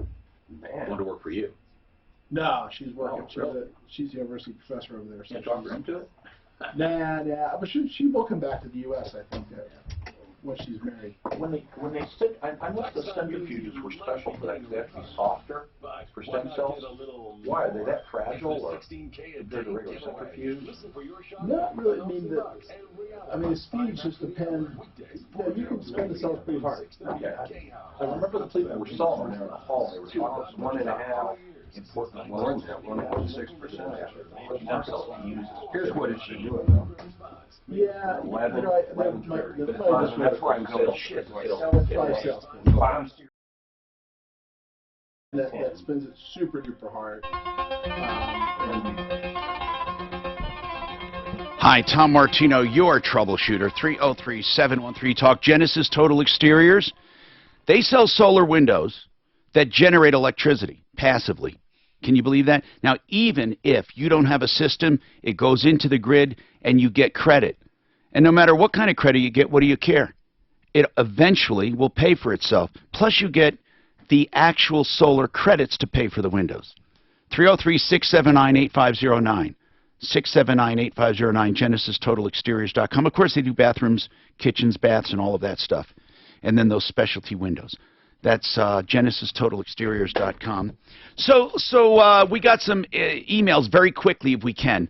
Because stem cell therapy for any forms of cancer. Sir, Dr. Centeno.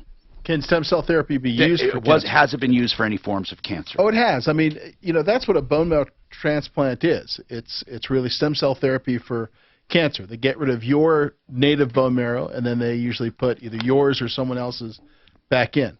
Okay. So that's been done really since the early 90s. Okay. What about I'm sorry, right here. I'm getting the same question over and over. If stem cells, if Thanks, you Mark. injected someone with stem cells and they had cancer, would the stem cells try to reproduce the cancerous cells? Yeah, so that's one of the problems, for instance, with IV therapy. It's why IV therapy is really dangerous until proven otherwise, because if the cells can go any place, and you've got to rule out that the person doesn't have a tumor someplace, and there's probably some percentage of patients that have a tumor someplace brewing. So that's why we've never gone that direction. All right, let's talk to Adam. Adam, go ahead. What's going on, Adam? Hey, I just wanted to comment on Mark. Yes, what? A couple callers ago, he suggested this guy kick somebody's ass. Yeah. He was kidding.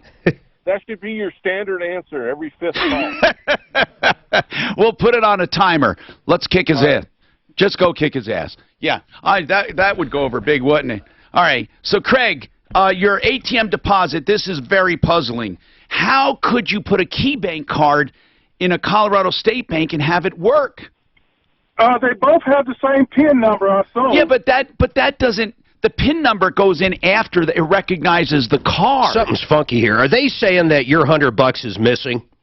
Yes. See, this brings up something else. What would stop someone to walking up and saying, hey, I just deposited $500? Well, the camera would. Well, okay, they should be able to go to the camera then. Yeah. Did they go to the camera? You would think so, or they would be able to show $100 excess, but They're saying that Key Bank is the responsible, and Key Bank saying it's their responsibility, and I'm getting the runaround. I don't know. It's just $100. Yeah, but really, what's going on? You put the $100 in there, right? So yes. Whose machine? So Key Bank got the money. Colorado State. That's what I meant. Colorado State Bank got the money. But he used a Key Bank card, he's saying. Yeah. And none of it makes sense. Well, I don't understand how it works, though. Well, did you go right? I would go right. Go to that location? Yeah. Did you go to that location? It was a Saturday. I called them, and they said, well, no, Key Bank's supposed to take care of it. And Key Bank said, Key Bank can't. Listen, Craig, listen, let's call. I'll How tell you could why. Key Bank do anything? Key Bank can't take care of it because Key Bank never even found out about it. Key Bank has no idea.